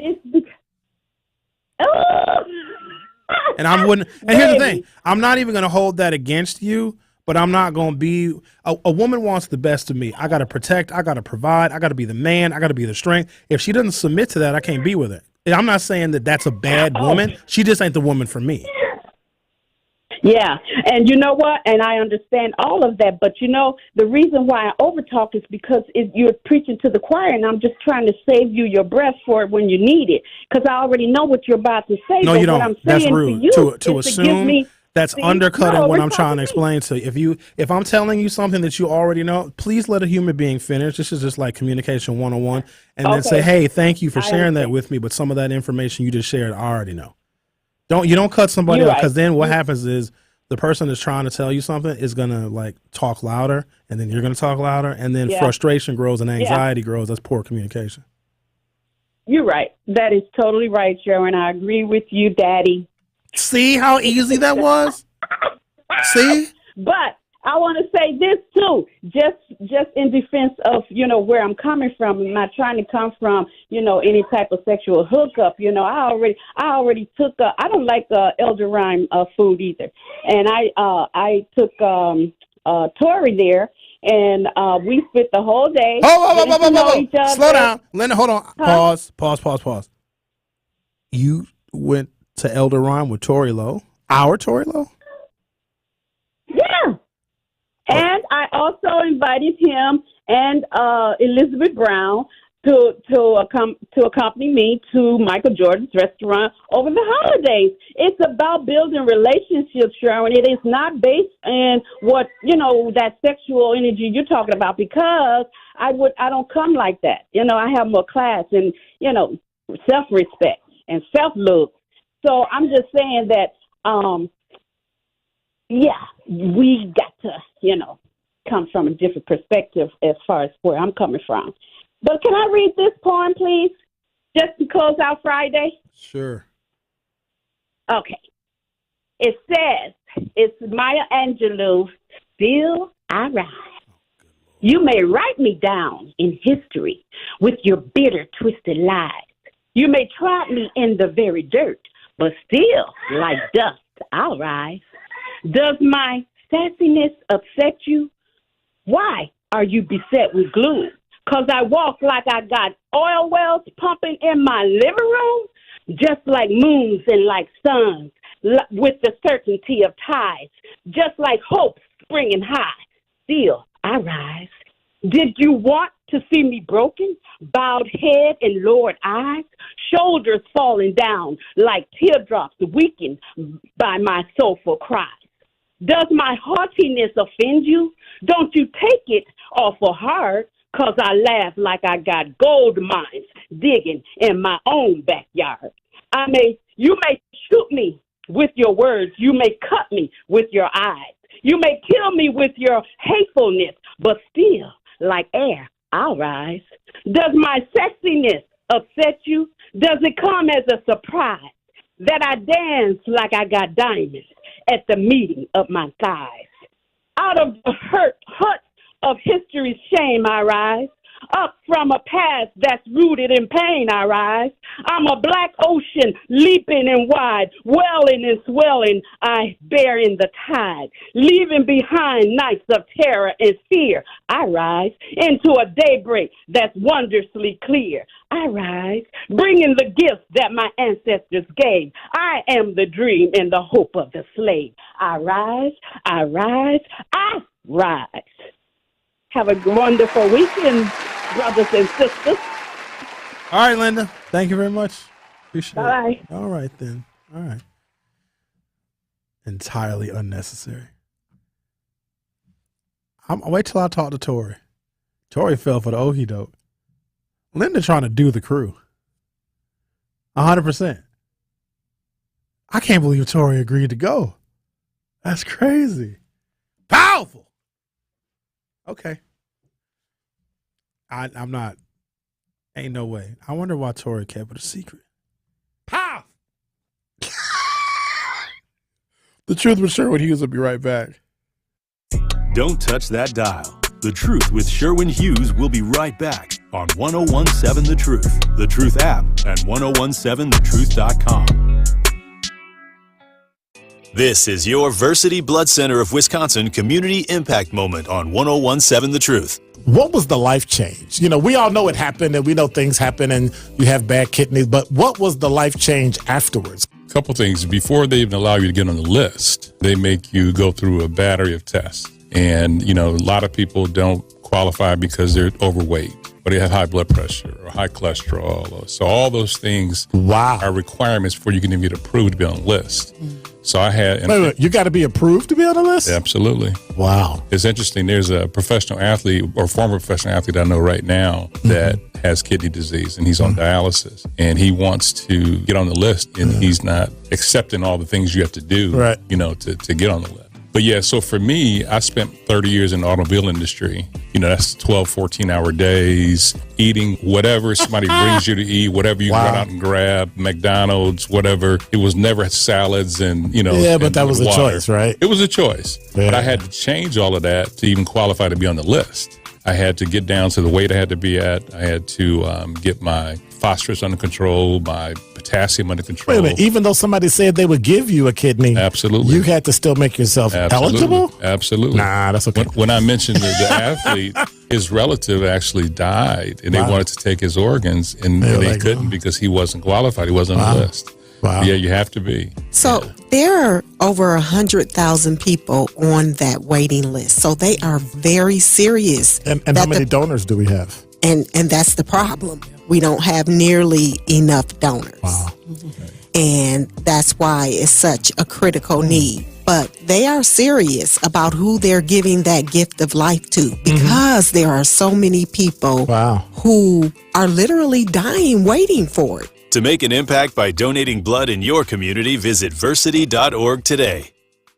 We all want a healthy, thriving community, and we all thrive when we share our time, talent, treasure, and ties. The Greater Milwaukee Foundation is partnering with the community through the Greater Together campaign. Join the foundation in this campaign to advance racial equity through investments in housing, early childhood education, and more. Make an impact today and for generations to come at GreaterMilwaukeeFoundation.org/campaign. Together, we can build a Milwaukee for all.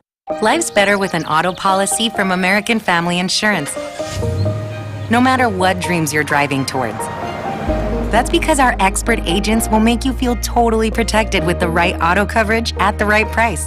You'll also save up to 23% when you bundle auto with home. American Family Insurance. Get a quote, find an agent at amfam.com. Products not available in every state. Visit amfam.com to learn how discounts may apply to you. American Family Mutual Insurance Company, SI, and its operating company, 6000 American Parkway, Madison, Wisconsin. You are listening to The Truth with Sherwin Hughes on 1017 The Truth, The Truth app, and 1017thetruth.com.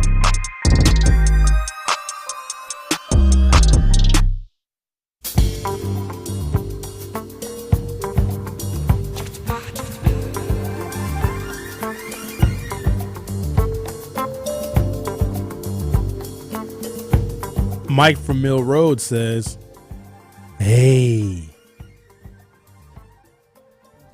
Andre Cowart says, Tori.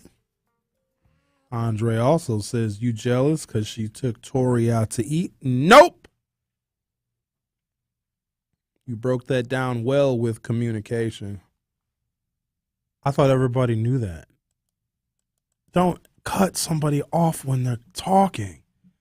It's so rude. It's insensitive. It's selfish. It's immature. Even if you, quote unquote, already know what the person is telling you, let them finish. It's real simple. Like, communication is a dance. And when you're talking over somebody, you are literally on purpose. You're stepping on their feet while you're dancing. It's inappropriate. It's sloppy. It shows a lack of coordination. And once we get to a certain age, you got to know how to talk to people. A lot of arguments escalate because when someone is feeling emotional or they're feeling hurt or they don't feel seen and they're trying to express, it's already hard enough when you're upset to express yourself and to get your words out articulately, because you got to think about what you're going to say, because you want to be able to communicate your feelings in a way in which the receiver is going to understand your perspective. And then if they're talking over you while you're going through all of that, working really hard to communicate, that's when people get angry.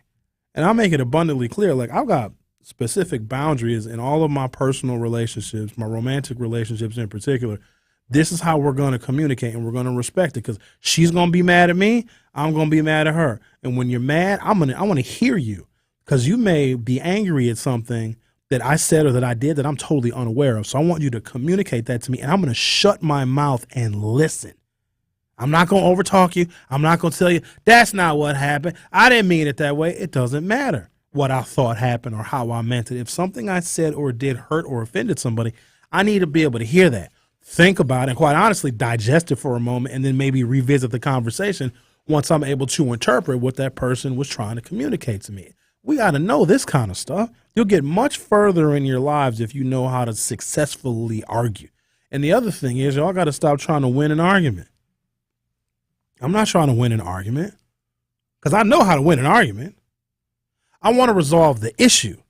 If I'm debating somebody politically, that's where I go to win an argument. That is the arena. That is the forum in which you want to win the argument. If you're trying to score debate points, you're not scoring points with your significant other. You're trying to resolve the issue. And here's the thing. If you're trying to win an argument with your spouse, with your significant other, and not resolve the issue, your relationship is over. You're welcome. If you feel some kind of accomplishment by defeating your significant other in a disagreement, then you don't have a relationship. That's not one I'd ever be a part of. Y'all are different than me, though. Speaking of someone who is different than me, let's talk to Bob. You're on 101.7 The Truth.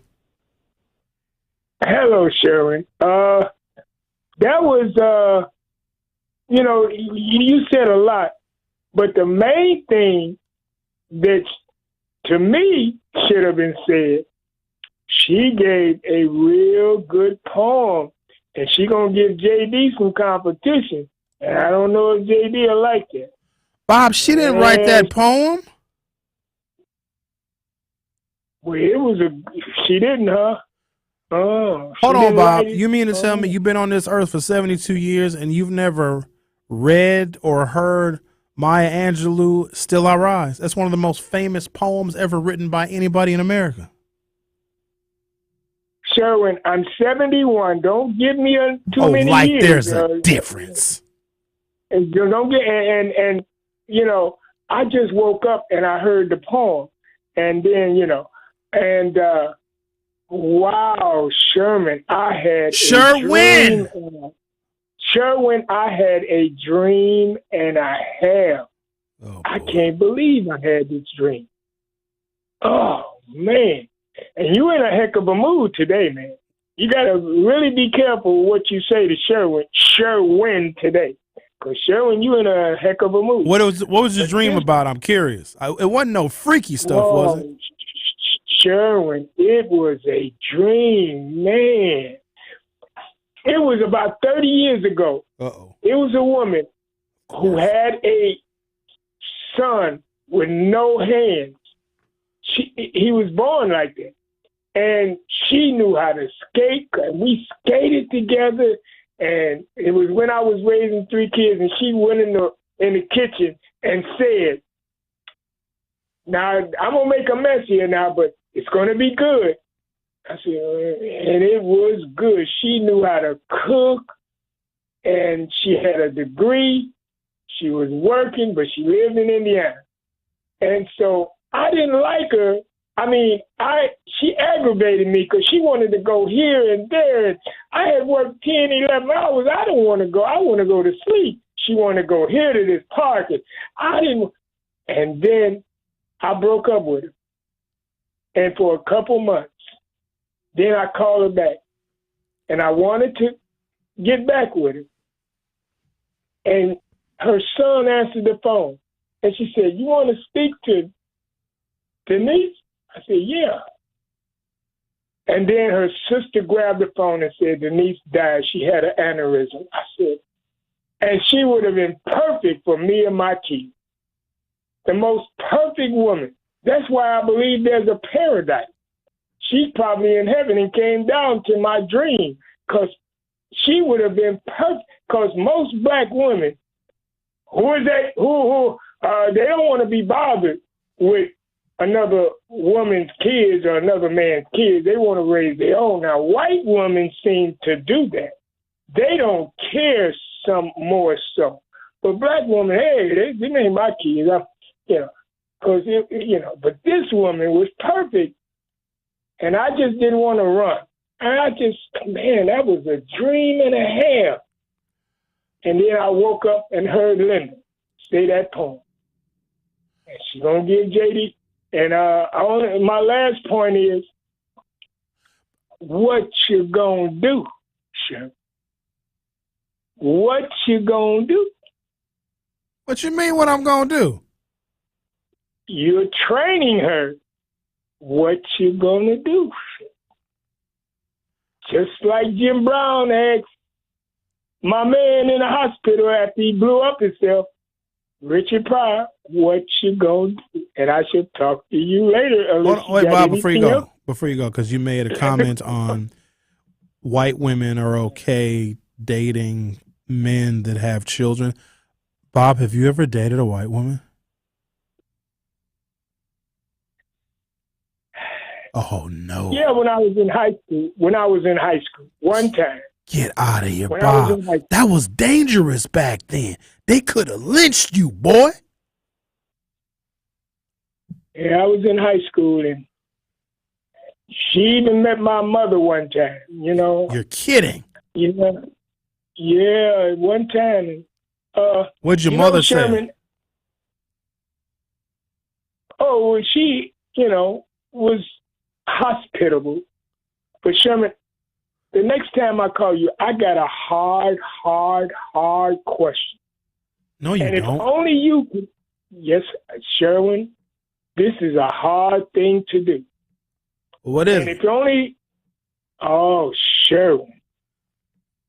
This is hard, Sherwin. Okay, Sherwin. I know you got to go to commercial. And what's the question, man? All right, Sherwin. Hung up on him there. Are y'all thinking what I'm thinking when you talked about the dream of this wonderful woman? The dream he said was set 30 years ago, and it was a wonderful woman that he was involved with in his dream. And then she said the woman had a son with no hands. Was y'all wondering in the dream, because he said he called the woman and the son answered the phone. How did the son answer the phone with no hands? Right? How does Bob drive with one arm? That's different. You can drive with one arm because you got a hand on the arm. The other arm he straps the other arm with a seatbelt so it just doesn't dangle. So he got a special seatbelt for his arm, and he got a normal seatbelt for his body. He got to strap that arm, and he just be driving. He can drive with one arm. He got to tie that arm down, the loose one. That arm, just because if it get windy, it'll flap like a bird wing. So he can drive. But how does somebody answer the phone with no hands? Especially 30 years ago, because that's a phone you got to pick up, unless you like knock the phone off the hook with your face, and then the phone fall on the floor, and you'd be like, hello? You know what I'm saying? Like, how do you do it? Is what I'm wondering. Are y'all shocked that Bob dated a white woman? He didn't really go into a lot of details of it. I didn't think that Bob would ever have played in the snow like that. I wonder, obviously it didn't work out. Long time ago, Bob was. So that must have been in the 60s, probably, because Bob is 71, and I think he said he was a teenager. So 55 years ago, give or take. All right, let's take a break, come back. Got some stuff here for you. Not sure which direction to go in.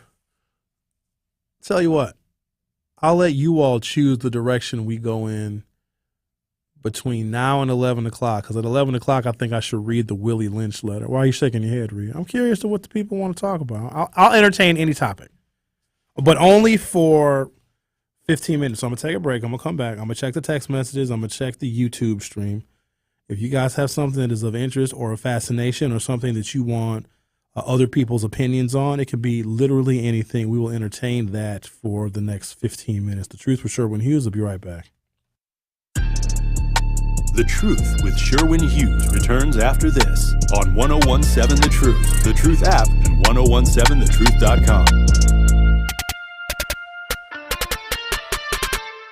Here at the new 1017 The Truth, we count on the support of community partners. One of those local partners is Associated Bank. Together, we are committed to uplifting local organizations and supporting Black-owned businesses. We are proud to call Milwaukee home and promise to be a positive reflection on the community. We look forward to celebrating Black culture and excellence with you every day as we make history and continue to uplift the voices in our city.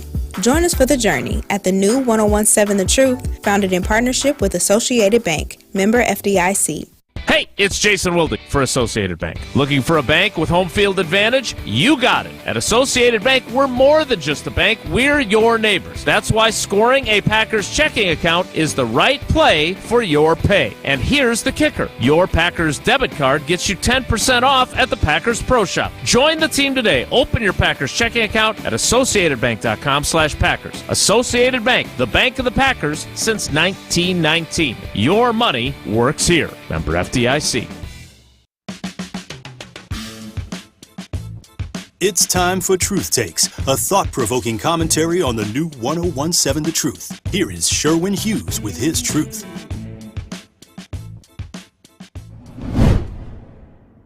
The summer of 2023 will not soon be forgotten as the impact of climate change blanketed our city, literally. Canadian wildfire smoke gave Milwaukee some of the worst air quality in the nation, if not the world. Also, these impacts, because of climate change, showed us that there's yet another disparity for us to be concerned about. African Americans are much more likely to have respiratory illnesses, and Black children are much more likely to have asthma. In fact, the Office of Emergency Management data shows a disproportionate amount of calls for respiratory issues because of that wildfire smoke, at 54.8% have been from African Americans. African Americans have higher rates of pre-existing health conditions that would be exacerbated by the particulate matter in that wildfire smoke that we know was caused from lightning and extreme drought conditions to our neighbor to the north in Canada. Black children are much more likely to have asthma than kids of any other races in America, and much more likely to live near polluting plants and in rental housing with mold and other triggers because of the racist housing policies in the nation's past. Their asthma is often more severe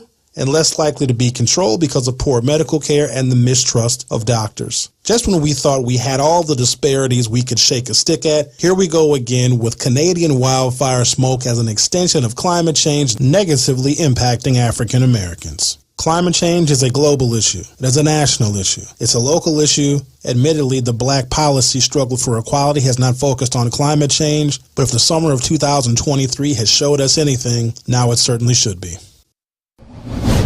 This has been Truth Takes on the new 1017 The Truth. Listen to The Truth with Sherwin Hughes weekdays from 9 a.m. to 12 p.m. It's The Truth with Sherwin Hughes on 1017 The Truth, The Truth app, and 1017thetruth.com.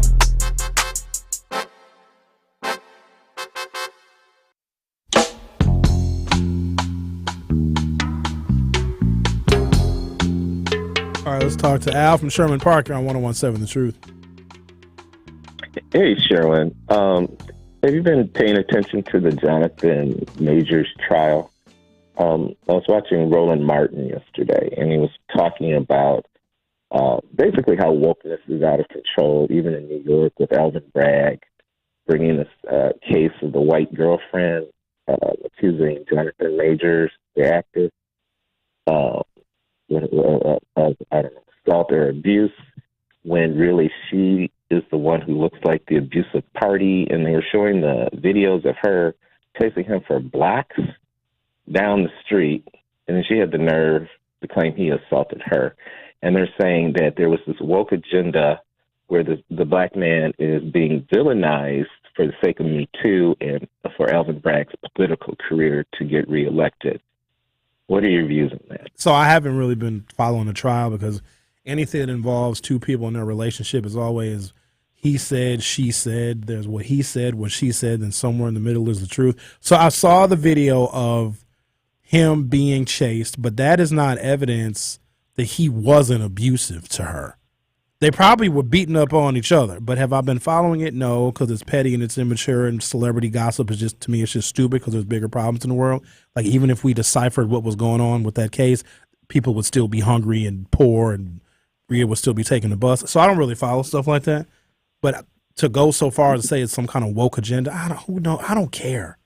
Like, that's the best I can give you. Like, I don't follow that kind of stuff because it's childish. Do you care about overzealous prosecution, turning people into, I guess, villains, and then hiding the evidence that would actually clear them before the case got to? Well, yes. In the broader view of justice, I would be concerned about that, but I would be more concerned about that in a jurisdiction in which we all have some influence and impact. You're looking at a pseudo-celebrity couple in a New York jurisdiction and then making broad prognostications about justice here in Milwaukee and in Wisconsin. I don't know if it necessarily relates. But anything related to relationships and accusation of abuse is just, a lot of it is just hearsay. He might have punched her in the face. She might have punched him in the face. She might have kicked him in the testicles. Who cares? I don't know.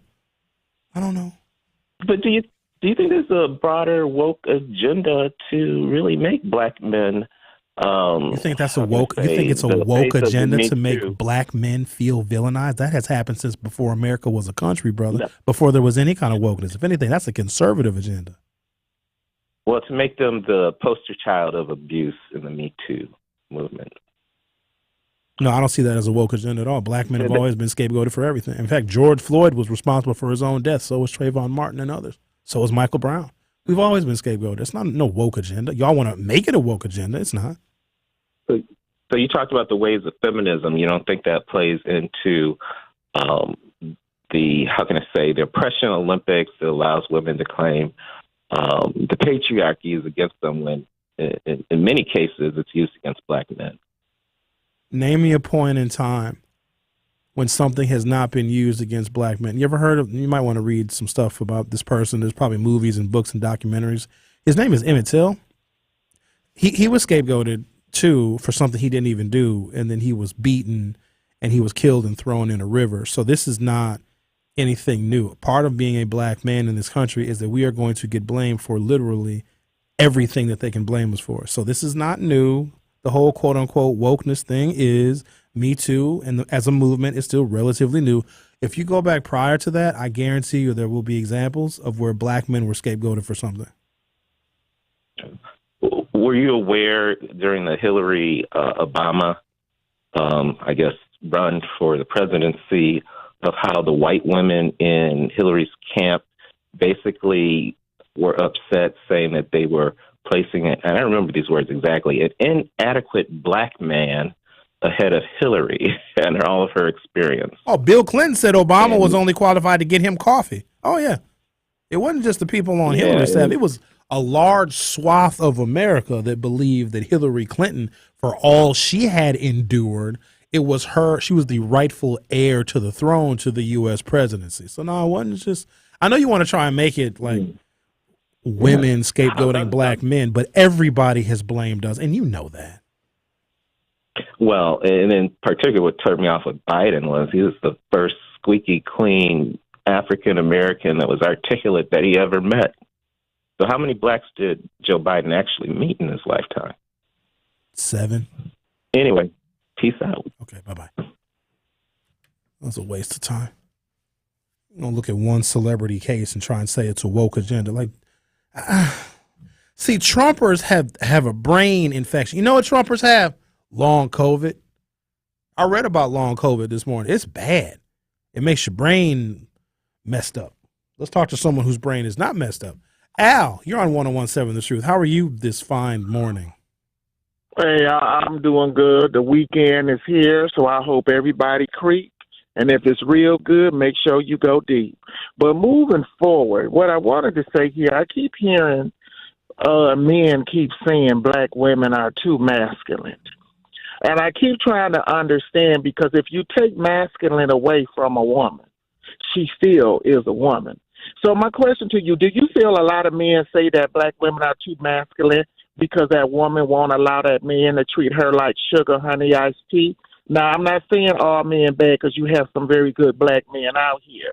But you do have some men who feel they should be able to do everything they big enough to do, and she's supposed to wait for you to come home all funky and dragged out and then have ass things and expect, she's supposed to be okay. Because I'm going to be honest, taking a black woman on a trip down south, that's not a trip. Taking her to the Best Western is not the trip, or La Quinta Inn. So my thing is some black women want that man to do his best. But some men don't want to do their best.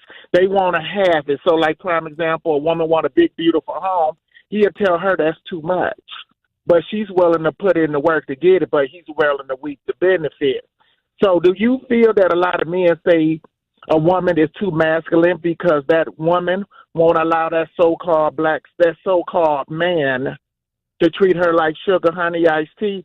Because all women can't be bad, and all men can't be bad. But what I'm finding is when men say a woman is too masculine, it's because she hold him to a standard that he don't want to meet. What do you think about? What do you think about that?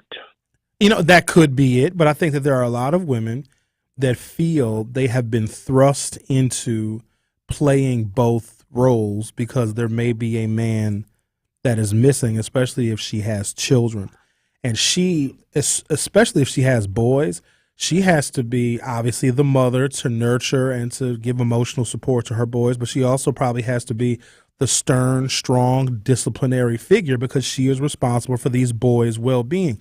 And a lot of times when women are living in that world of raising boys and turning them into men, the man that comes into her life, she'll also see him as another part of her responsibility to make sure that he is also on the straight and narrow. So she may try to domineer him as a way of showing love, and then he can take that as her being masculine and being disrespectful because she may not respect him as the man in her life because she doesn't necessarily respect her sons either because they are not yet men. And I think it's more of an individual basis, but it is categorically false and unfair for men of any race to say that black women are masculine. I think it's more of an individual basis because here's what the problem is. A man and a woman get together and they're not compatible, right? Like for whatever reason, they're oil and water. Maybe their zodiac signs don't match up. They're just very different people. What that man will do is just say all women like her are terrible instead of saying she just wasn't the woman for me. And what women can do if they meet a man that's just he's rotten, he's no good, he's a terrible person, she'll just say, oh, all men like him are no good instead of saying, no, that man just wasn't compatible with me. But Al, I got to take a break, so you're more than welcome to hold on or we can end the call. But either way, I got to take a break. I'll put him on hold anyway. The Truth with Sherwin Hughes will be right back.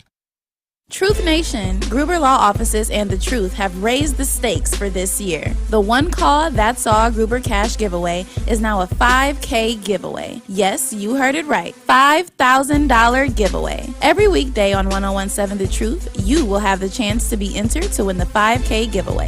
Listen to The Truth for the One Call, That's All cue to call for your chance to win $5,000. Gruber Law Offices, One Call, That's All. Visit 1017thetruth.com for official contest rules. Join the Salvation Army at 620 WTMJ for a festive celebration this Saturday. Local brass and percussion players will fill the air with the magic of Christmas music at the annual Big Brass Blast. Come down to the 3rd Street Market Hall in downtown Milwaukee December 16th from noon to 1 p.m. Big Brass Blast is free to attend and open to the public. Donations at the event will support the Salvation Army's Red Cattle campaign. It's the annual Big Brass Blast December 16th at the 3rd Street Market Hall. As a combat wounded veteran, I know how hard it is to come home and build a meaningful life. I'm LaToya Lucas, and I'm a veteran. When I was in Iraq, our vehicle was hit. A rocket-propelled grenade exploded right under my seat. Traumatic brain injury, a fractured pelvis, severe burns. They didn't think I was going to make it. I had to learn to live with the scars, both visible and invisible. DAV helps veterans like LaToya get the benefits they've earned. They help more than 1 million veterans every year in life-changing ways. With DAV on my side, I was able to pursue my dreams. If my story can touch a heart, it can change a life. My victory is overcoming my wounds so I can help other veterans. LaToya Lucas, may your victories inspire many more. Support more victories for veterans. Go to DAV.org. Teachers are dynamic leaders, shaping a new generation. They bring a variety of perspectives from diverse backgrounds, innovating how they teach to prepare students for our fast-changing world. Achieving this takes skill and expertise. They're tireless explorers, creatively discovering a universe of solutions, telling stories, experimenting, inspiring, mentoring, connecting cultures, and connecting with each other. Leading by example. Experience the unique joy of helping students thrive. Teaching is a journey that shapes lives. Are you ready to begin? Explore teaching at teach.org, a campaign supported by the U.S. Department of Education, teach.org, and 1 million teachers of color. We are the home of Milwaukee Black Talk. 1017 FM, 1510 AM WGKB Waukesha, and W269DL Milwaukee, a locally owned Good Karma brand station. This is The Truth with Sherwin Hughes on 1017 The Truth, The Truth app, and 1017thetruth.com.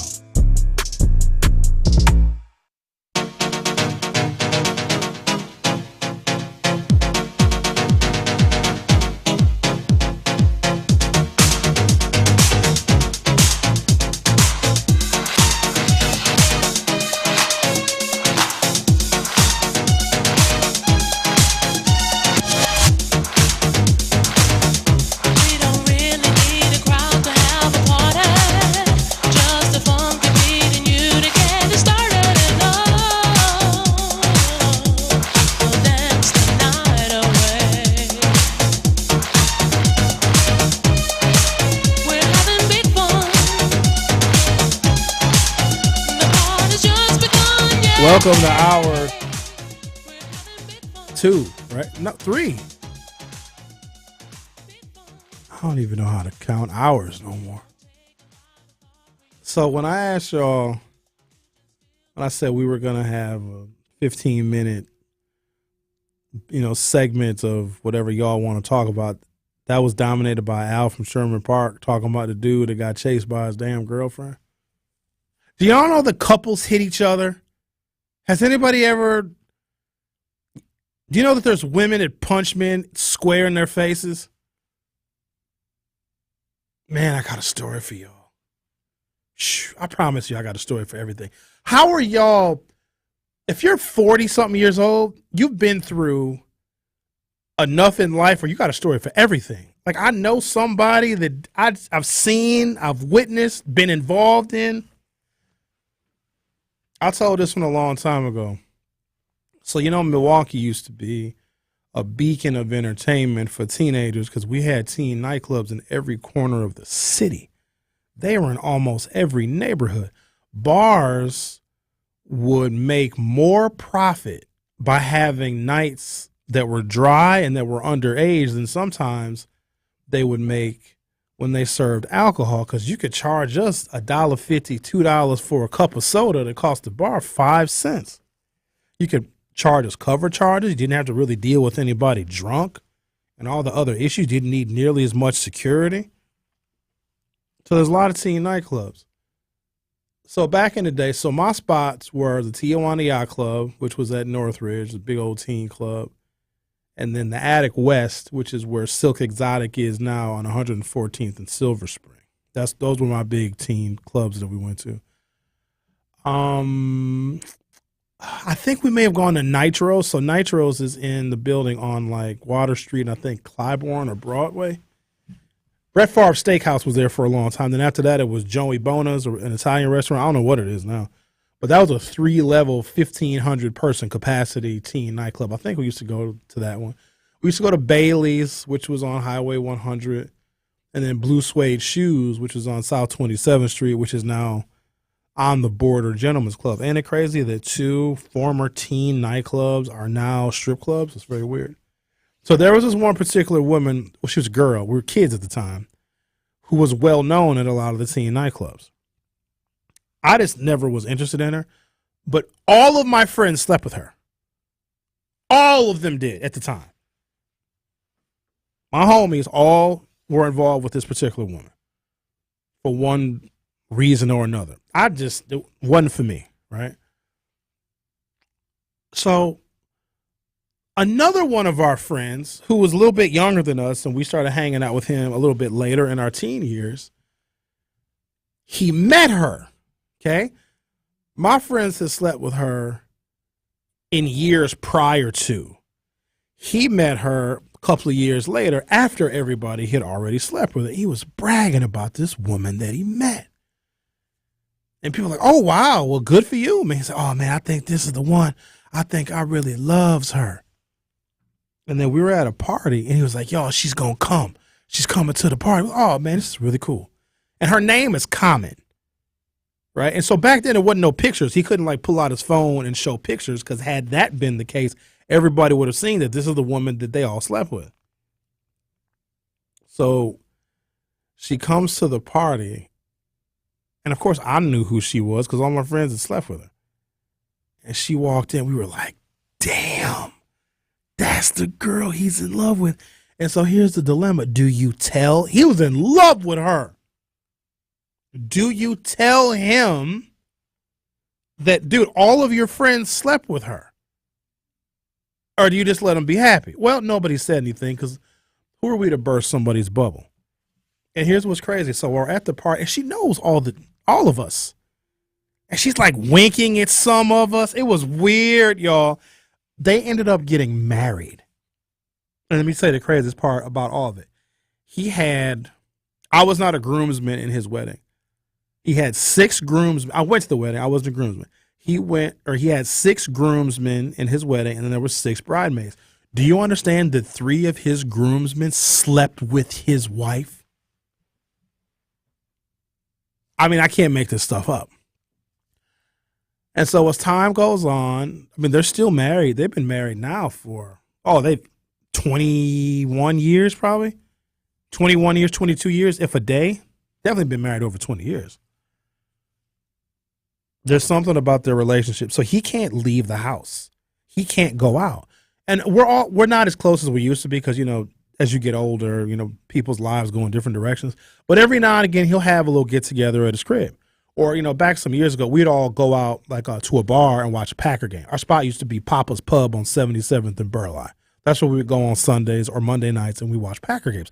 Well, he could never go because his wife didn't ever want him to leave. He couldn't go nowhere. It was crazy because she literally knows all of his friends. And when I say she knows all of his friends, she slept with his friends. 3 of his groomsmen slept with his wife. And then they get married and she doesn't ever want him to go out. Okay? So we would always have to go to his house.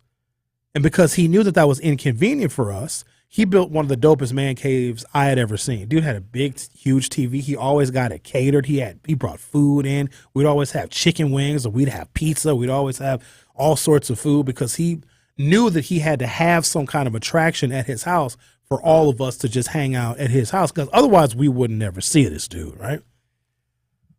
And the way that she used to talk to him in front of us, I had never seen anything like it. And I don't want to mention his name, but she would be like, hey, didn't I tell you to clean them dishes in that sink? I should beat your ass. And would talk to him like that in front of all of us. And look, I know that relationships are different, but the biggest sin is to be disrespectful to your partner, to your spouse in front of their friends. And y'all, I'm going to be right back. Let me go ahead and get these dishes real quick. Or she just going to stay mad. So, and he would literally go upstairs and do the dishes or whatever it is he was supposed to do. Because she would cuss him out in front of us. And it was just uncomfortable for everybody. Keep this in mind now. He can't ever go out because for some reason she don't trust him. If we were out kicking it, if we'd have friends that come in from out of town, dude couldn't never, ever go. Or if he did go, he'd have to be home by like 7 o'clock. But let me tell you about her. She'd stay out all night. Let me tell you about her. She used to take trips with her girlfriends to Jamaica. Dude couldn't ever do none of that. If there was an example of an abusive marriage where the woman was the aggressor, and I also believe that she hit him, because if you can cuss your husband out, like call you everything but a child of God in front of his homies, his boys that he's known since high school, oh, you'll punch him in the face. And she has threatened him a number of times in front of us. And it's the weirdest thing ever, because the audience that's there, that's listening to her threaten her husband, is men that she slept with. And I also think that's the reason why she always wanted, I almost said his name, him to stay home and have his friends come over for games and when we get together, because I think she still wants to see and have communication with men that she had been with intimately in the past. And to the best of my knowledge, he still does not know that some of his best friends slept with his wife. What do you do in a situation like that, right? And here's what I don't want to be too revelatory with this one. They got some children. Not going to tell you how many, not going to tell you their ages. But here's how I know something is going on with them. Of the children that they have, some of them are girls. Okay? Some of them are boys. The girls get in trouble at school more than the boys. Hear me out now. Follow me on this. I'm going somewhere. The girls get in trouble because they fight and beat up other boys. Now, where did them girls learn that? Where do you think they learned it? And I'm not implicating anybody. I've never witnessed any physical altercations between the two. But their sons don't get in trouble, at least not the kind of trouble that the daughters get into. The daughters get suspended, and one of them almost expelled for hitting and starting fights with boys. Now, I'm just putting two and two together. I'm just saying. There's all sorts of different types of dysfunctional and abusive relationships, while arguably women are at the most physical risk. And I would imagine that men being physically abusive to women is a worse problem.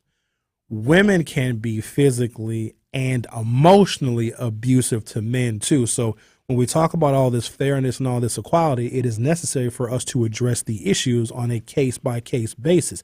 Because if a woman is emotionally and verbally abusive to a man, we still want to take her side by asking, well, what did the man do to make her get this angry, to make her have to talk to him like that? In my world, there is no excuse for it. I'm not going to talk to a woman like that, and she better not talk to me like that, or it's done. Like, I'm not going to argue. I don't even argue with women anymore. It is literally pointless. If there's an issue that we cannot resolve, the relationship is over. And sometimes when somebody does something to you that's unforgivable, if you got a hard boundary, like, hey, don't talk to me like this. Like, don't call me names. My name is Sherwin. If you got to call me something else, then you might need to chill out, collect your thoughts, and come back and we can discuss this like rational middle-aged adults. But if you're going to try to cuss me out, I'm not going to have anything to do with you. I'm not going to have you in my life at any part. And so obviously they don't listen when I say, like, this is what my boundary is. Don't talk to me like that. Because if I can't talk to you like that, which I'm not going to, then I'm going to get the same respect. I'm not even asking you for respect. I'm telling you. And then once they violate it, and they do, when I tell you I never talk to them again, I'm not answering any phone calls. I'm not replying to any text messages. I'm not responding to any inbox messages. And here's what I've come to find out. Because there's something that exists where obviously human beings need and want attention. But when you ignore a woman, I mean, ignore every type of communication, and she might be apologizing profusely. You cross my boundary and I forgive you, you're going to do it again. Now, some things are mistakes and they're mishaps, right? Some things are forgivable. But if I make it abundantly clear, like, yo, this is me. This is the boundary that I set. And if you cross that, then that's blatant disrespect. And if I let you do that once, you're going to do it again. And the next time it's going to get worse. The torture that some women feel when they have been abandoned through their own actions. You got to keep in mind, she is the one that violated me or violated the man. And then when he says, hey, my response to you is I'm never speaking to you again because I warned you, I told you. That is a heavy sign of disrespect if you speak to me in such a manner, because it is abuse. The text messages they'll range from, I don't want to talk to you, no way. And then sometimes they'll text you or leave voice messages, and they'll pretend like nothing happened. Like, oh, my day was really good today, and I had a nice lunch. I went out with Susie and Sherry, and I had a lunch. And then they'll call again or leave another message, and they'll send pictures of themselves crying. Oh, it's the weirdest thing ever. So, fellas, instead of getting into an argument and getting mad and getting angry and then tempers flare out of control, walk away because they never expect you to. That is the worst thing you can do, to show somebody that they need to be responsible for their behaviors and for their words. Refuse to have a human being like that in your life. It will save you so much trouble. It'll save you so much drama. And then the final stage of that is she will come to your house. If you ignore her long enough, oh, she's coming over. She'll come over. FYI, fellas. I want you to live long and prosper. You are listening to The Truth with Sherwin Hughes on 101.7 FM. Don't go anywhere. I'll be right back. Don't touch that dial. The Truth with Sherwin Hughes will be right back on 101.7 The Truth, The Truth app, and 101.7thetruth.com. Truth Nation, it's your boy Tory Lowe, and I need to let you know the award-winning Tory Lowe Show can now be streamed live on YouTube every day from 1 to 4. I am now bringing all the smoke on YouTube every single weekday. I need you to go to YouTube right now and subscribe to 101.7 The Truth and check out the award-winning Tory Lowe Show live every afternoon. Milwaukee Black Talk is now streaming live on YouTube. Now that's powerful. Life's better with a home policy from American Family Insurance because you'll feel protected no matter how the wind blows. All so you can keep enjoying the home of your dreams. And our expert agents can help you save up to 23% when you bundle home with auto. Insure carefully, dream fearlessly. American Family Insurance. Get a quote? Find an agent at amfam.com. Products not available in every state. Visit amfam.com to learn how discounts may apply to you. American Family Mutual Insurance Company, SI, and its operating company, 6000 American Parkway, Madison, Wisconsin. One of the best things about the holidays is going home and spending time with family and friends. One of the worst things, getting there. Holiday travel can be tough, especially driving. If you or a loved one needs help after an accident this holiday season, we're here for you. Our top-notch team of experienced professionals is available 24/7. Be safe this holiday season. Gruber Law Offices. One call, that's all. Picture yourself feeling confident, refreshed, and beautiful. Well, that's exactly what you get at Elevate & Co. in the heart of downtown Milwaukee. This is 101.7 The Truth's Melanie Ricks and my friend Elizabeth and her team of highly skilled aesthetic providers at Elevate & Co. specialize in aesthetic injectables such as Botox and filler and provide medical-grade skincare treatments. Get your natural beauty journey started today by visiting elevateandcomke.com. That's elevateandcomke.com. Book your free consultation today. Times of transition, whether from a sad event or a joyful one, can leave us feeling adrift.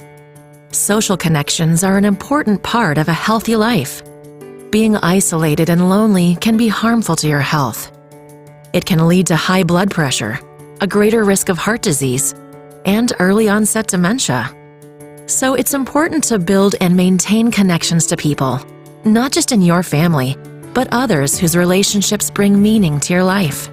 Trying a new hobby, volunteering, exercising, even using your phone or other device to stay in touch with others.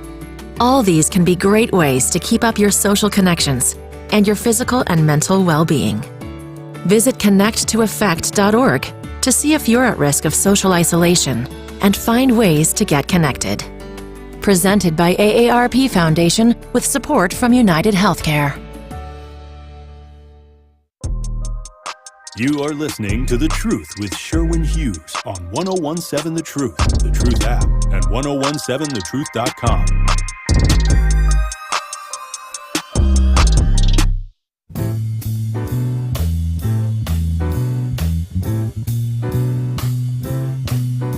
It's a marvelous night for a moon dance with the stars up above in your eyes. Barbara Smith asked if that woman listens to my radio program. So she used to. Not anymore. She's a Trumper, actually. And here's what's crazy. So so we all used to be friends on Facebook. Well, he's a Trumper too. That does not mean that they are of. You'd think that they're white. I'm not going to give that away because that might be too revelatory as well. So I said, I don't know, I posted something, this was years ago, I posted something political on Facebook. And of course, I was friends with her because we're all friends. And she said something so slick to me that I had to block her.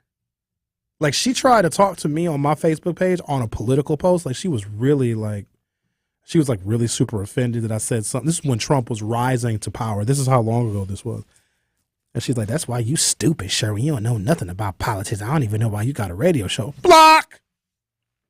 And here's what's crazy. I saw them after that. In fact, I think I went to their house after that, after I blocked her on Facebook because of her commentary. And so when I went to the crib, to their house to hang out with, I almost said his name, I rang the doorbell and I was like, yeah, is your husband here?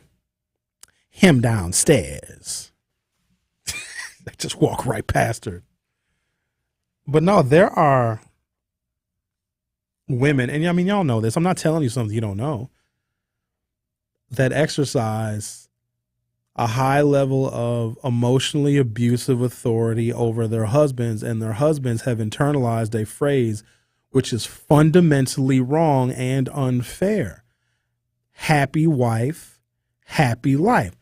That is the definition of toxicity. It means it doesn't matter what the husband thinks or feels or what his emotions are or his sentiments. It doesn't matter. You have to prioritize her happiness. That's a marriage that's doomed for failure if only one person's happiness determines the fruitfulness of the relationship. Why can't it be happy couple? Why can't it be you work together and you compromise? There's some days where she's going to have it. There's days where she's going to be not able to have it and he's going to take over. Like, that's this competitive nature in relationships, or thinking you have to one up somebody. It's horrendous. And it infects people's thinking, Men have become, and this is not even limited to race or culture, that we're just like an accessory because women can do things on their own. Nobody's saying that women can't. But if a man enters a woman's life, like, he's kind of like an afterthought until he goes above and beyond to prove himself. And whatever, people have their own process of what they want to put somebody through before they are worthy of being in a relationship with them or whatever. But I just think it's so incredibly disrespectful because men are we're bad. We're toxic. Being masculine is toxic. But then there's another part that I think gets overlooked. There are some women who remember the old way. They want a man to protect and to provide. They don't want to be independent because it's for the birds. Like, who chooses the hard way? There's roles. And I know that these gender roles have been defined, but you got to keep in mind, this is why I want to talk about feminism this week, because the model of feminism that has evolved somewhat since its humble beginnings was anti-black man from the beginning. But these white women that were telling all of these other races and cultures of women of color in particular, who had the most to gain by women coalescing together. Those women were told, and they internalized, because the white woman has always had elevated status in American society. I mean, give me a break. She's the standard of beauty, whether we like it or not. That's how it's been set. And you can even look at what different races of women do to make themselves look more like the standard of beauty. And I got a whole theory on that, which is even worse than you can imagine. Not going to get into it today. And so the original purveyors of feminism were black women abolitionists, but they always took a back seat to white women who were mad that they didn't have the right to vote, but black men did. Black men got enfranchisement like 1865, 1866. White women couldn't vote until 1920. And so those white women were very, very upset. And so obviously women need to come together, but they have to come together in broad coalitions of women across races and across cultures. and it was communicated in one way or another that men are the problem, men are the issue, leave your men, you don't need them, they're nothing but problems, they're nothing but issues, they're going to hold you back. And a lot of these other women, they internalize it, like, oh, wow, this is the code that we need to follow, that men are the problem, men are the issue, all of us women are going to band together. But those white women stayed married. But those other women cast their men to the side. Now, I'm using broad general terms, but I think you guys know specifically what I'm talking about. There is a particular race and or culture of women that will tell you that men are not necessary, men are not needed, men are an afterthought, men are a problem, men are an issue. And that's also a cohort of women who are the least married. The feminists who may have hated their husbands stayed married to them. They just complained. Because if they could get other women to join in their coalition, those women, while they stayed married to their husband, granted, they were very angry at their husbands and how their husbands treated them and how their husbands, politically organized around their wives and their daughters, et cetera. But if women could build broader coalitions of other women, you can trick those other women to having your political agenda while you stayed married, and you're gaining your rights and you never have to leave your husband. But they left theirs, or they never got married. Meaning their families were weakened, if not destroyed, because other cohorts of women were not getting married, but white women remained married. Let's talk to Kiana. You're on 101.7 The Truth. How are you? Hey, Sherwin. How you doing? I'm good. I missed the whole show, but I caught this last little bit when you're talking about the happy wife, happy life. Oh, my goodness. Listen. Okay, first of all, if you block somebody on social media, do you also block them from the show? I just have to ask that because I feel like one day you're going to block me. I will not. You have not ever said anything because you don't make our disagreements personal. So okay. And first of all, I cannot block anybody from the show because they can just put on a radio or download the app or go to YouTube. No, I don't have that ability. Oh, yeah. Okay. Well, you do know that the happy wife, happy life statement has nothing to do with the man's emotions or thoughts or actions not being wanted or accepted. It just means in return for a happy wife, for making your wife happy, she will also make you happy, right? I think different couples have different interpretations. It sounds like in your situation, because remember, everybody's situation is unique, and couples will respond to happy wife, happy life differently. I'd imagine with you and Van, it's, hey, Van, you take care of me and sort me out. I'm going to make your life beautiful. Some people, it's like, no, prioritize the woman overall. I still expect that. I do. I still expect that. Once I became his wife, I do expect me to be the priority, the number one priority after God. And that's just the way it is. Over kids, over sisters, over mamas, daddies, grandmas, over cousins, nieces, nephews, everything. But then you got to put him over all those other entities as well. In return, I will, but because the man is the lead, the woman takes their lead from their man. So I need you to prioritize me so that in return, I will prioritize you. That's fair. But that's all that means. Yeah, right. There's no toxicity in it, and there's no, narcissism in it, or whatever the word is. Kiana, some women that are toxic, that are mean, that are nasty, that are emotionally abusive and neglectful to their husbands that will not return to him. I know the opposite. I know you do. I do know the opposite, though. But it depends on the couple. To say that. All right. All righty. Appreciate you calling. Don't worry, I'm not going to block you. I ain't going to do that. It's also peculiar that, and it's, again, there's a high level of variation in all of this.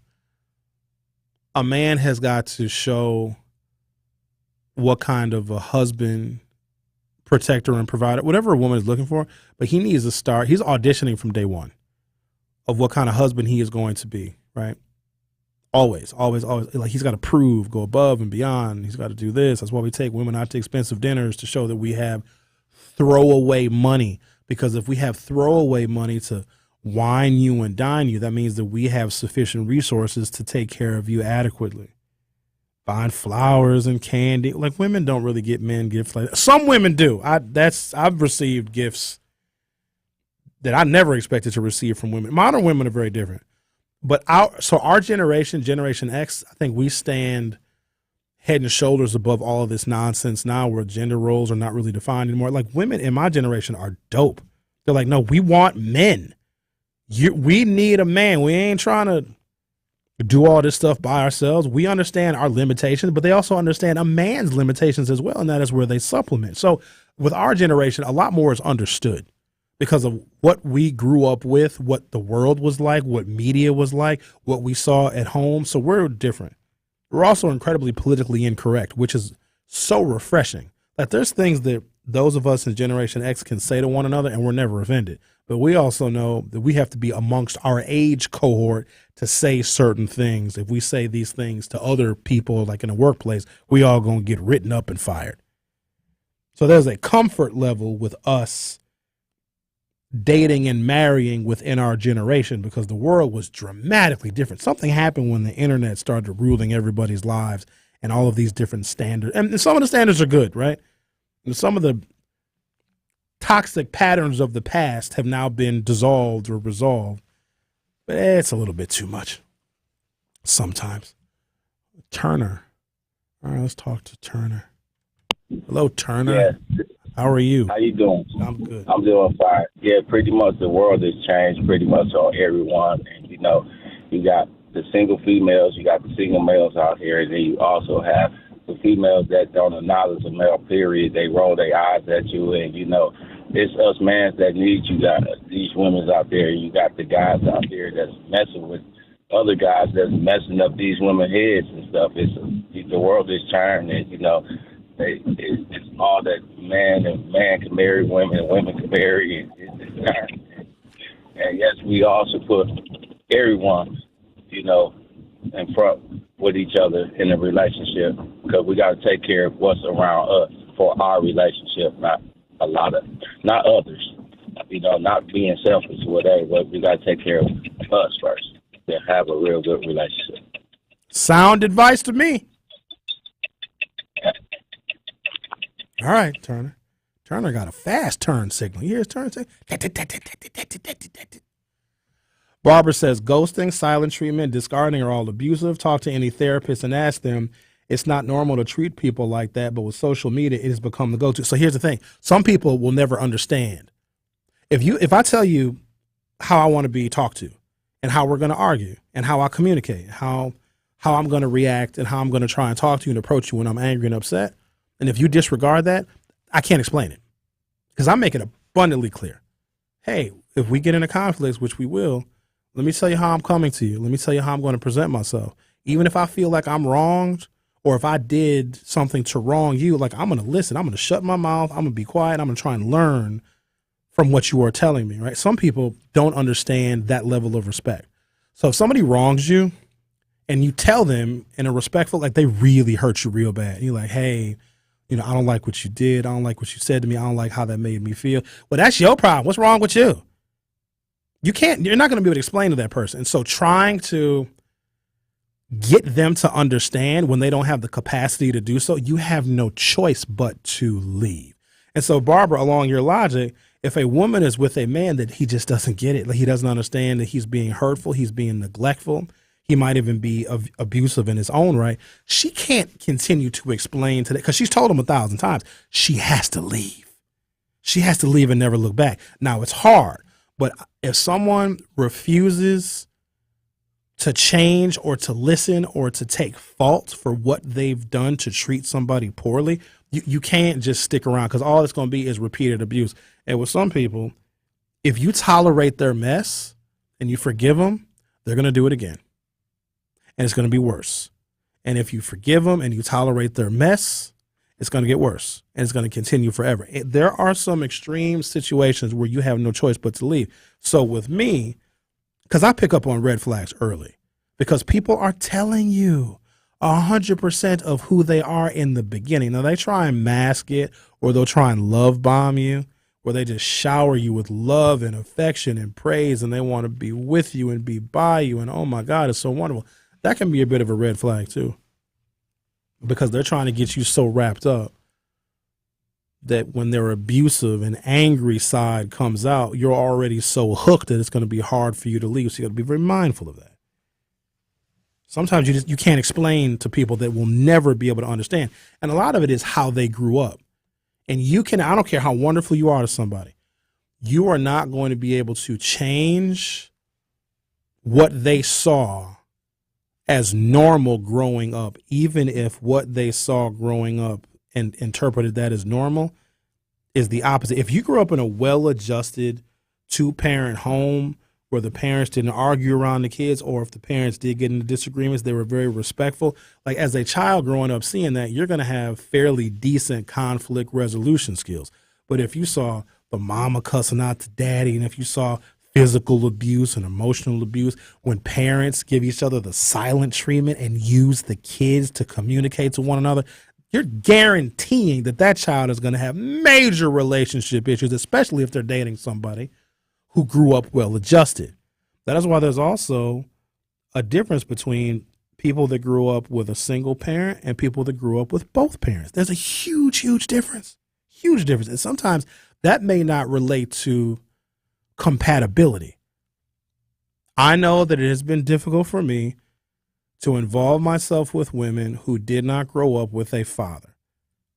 It's difficult. It's not impossible. It's another barrier in a relationship, and relationships, they're already tough. It's not that, so the male figure being missing is important, because then she doesn't know the limitations of a man, because she thinks that a man is supposed to be able to do everything, because she may not have realistic expectations of what a man is. If she grew up without a father or uncles or any male figures, because there's some people growing up with nothing but women. Aunties, grandmamas, sisters, cousins, it's all women. And if there's no male figures, like substantial male figures in that person's life, they won't see the limitations of a man. And so what some women will do is they will start defining a man by the things he can't do. Like, we're not superhuman. Well, you a man, you're supposed to do all that. You a man, you're supposed to know how to fix the plumbing and fix the electricity and fix the car and make all the money and take, well, you can't do all that stuff, well, then you're not a man. That is what the problem is. They think that men can do literally everything all the time. So I'm going to take a break, come back. Oh, Lord. Is this who I think it is? He's on real thin ice with me. So that call might be short because he was real disrespectful last time. We're going to see how it goes. All right, you're listening to The Truth with Sherwin Hughes. I'll be back shortly. The Truth with Sherwin Hughes returns after this on 1017 The Truth, The Truth app, and 1017thetruth.com. We all want a healthy, thriving community, and we all thrive when we share our time, talent, treasure, and ties. The Greater Milwaukee Foundation is partnering with the community through the Greater Together campaign. Join the foundation in this campaign to advance racial equity through investments in housing, early childhood education, and more. Make an impact today and for generations to come at greatermilwaukeefoundation.org/campaign. Together, we can build a Milwaukee for all. Join the roar of 18,000 Bucks fans at Fiserv Forum and be a part of the slam dunks, game-changing plays, and electrifying victories live. Witness the edge-of-your-seat action and unforgettable moments as they happen. You don't want to miss this. Grab your calendar, handpick your favorite matchups, and secure your seats for Dame time in Milwaukee and every incredible moment that comes next at bucks.com/tickets. That's bucks.com/tickets. Milwaukee's favorite station. Please, Lisa, please, for the love of Jehovah, don't kick me or anybody with a prosthetic leg. Please. Why do I even gotta say please? Because what if you kick me and it falls off? I ain't gonna pick it up. You try to kick me. You know what I'm gonna do? I'm gonna hit you with your own leg. I'll teach you a lesson. Coming with straight truth. And you know what? If you want to make it about race, I need you to hold your black men accountable. Don't let these black men get away with anything. Because what does that say about you?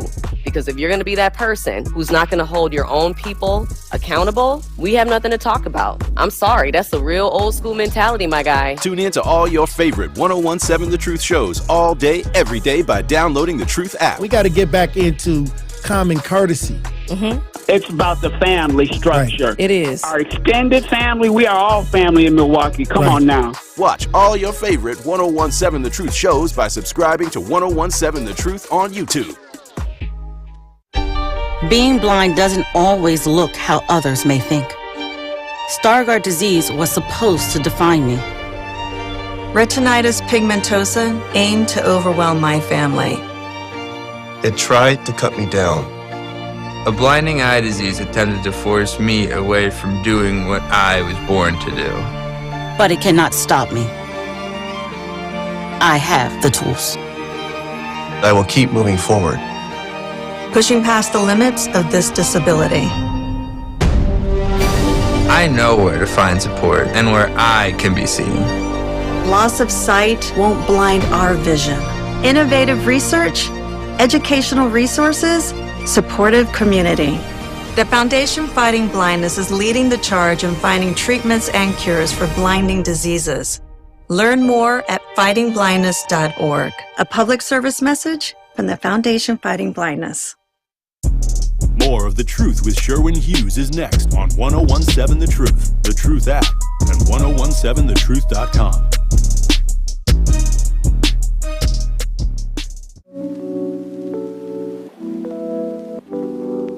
(1017 The Truth), Sherwin Hughes for Axe Housing. Many times your mortgage will be a lot less than what you're paying for rent.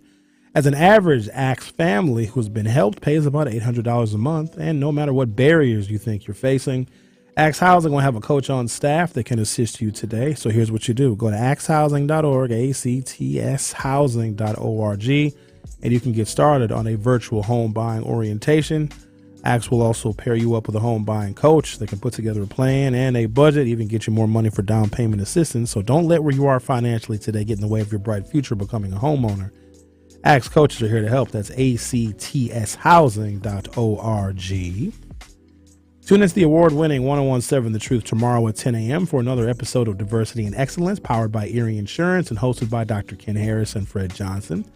Dr. Ken and Fred will discuss how reckless driving in Milwaukee is negatively impacting how much you pay for car insurance and impacting your safety.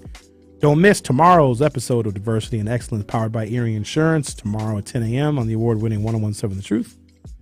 And this is the last week to sign up for our Black Business Give Back. If you want $6,000 worth of free commercial advertising on The Truth for 3 months, go to blackbusinessgiveback.com right now. Again, that's free ads, $6,000 worth on 1017 The Truth. Do not miss out on this great opportunity.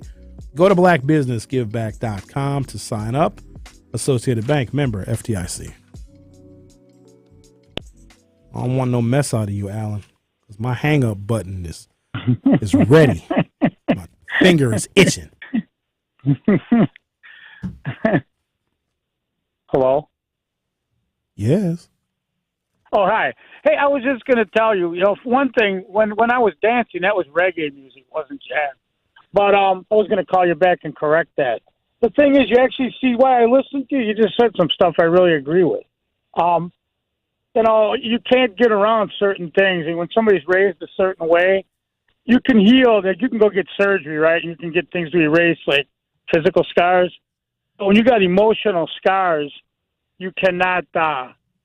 You gotta walk. It's like walking a minefield sometimes with that, and you have to really be able to subvert yourself sometimes. I have to be able to subvert myself, if you will. There's certain things I just don't understand. You know what I mean? Like the going upside the head of a woman, or watching your daddy beat your mama down, or daddy cheating and all that type of stuff. So, Alan, what happens if your wife punches you in the face? I shouldn't even say your wife. If you're involved with a woman and she gets angry and doesn't know how to use her words, and she just hauls off and hits you, and you got to black out. You wouldn't hit me in the face because you can't hit me because of how I'm trained. If I see you coming, you can't hit me. It won't happen. Maybe a trained boxer could, because to fight them, you got to let them. You got to get their rhythm, because boxing is different than martial arts. But my wife is trained. She could never. I mean, I'm not going to say nothing on the air, but I'd never hit her. Never. I mean, I would get mad. I'd walk away.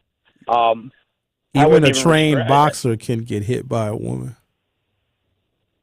Yeah, they could possibly. Not if they're watching, they won't. Not if they're watching for it. You think a woman won't wake you up out of your sleep by punching you in the face? If she knows that you're a fighter and you in there sleeping because you passed out drunk, staying out all night. I don't drink. I'm not talking about your wife. I'm just saying, if you were involved with a woman that was physically abusive, what would you do? I'd leave. I'd get out of it. Okay. I'd get out of That's it. Smart. I've been in some situations like that. I just walk. I ghost. What do they call it?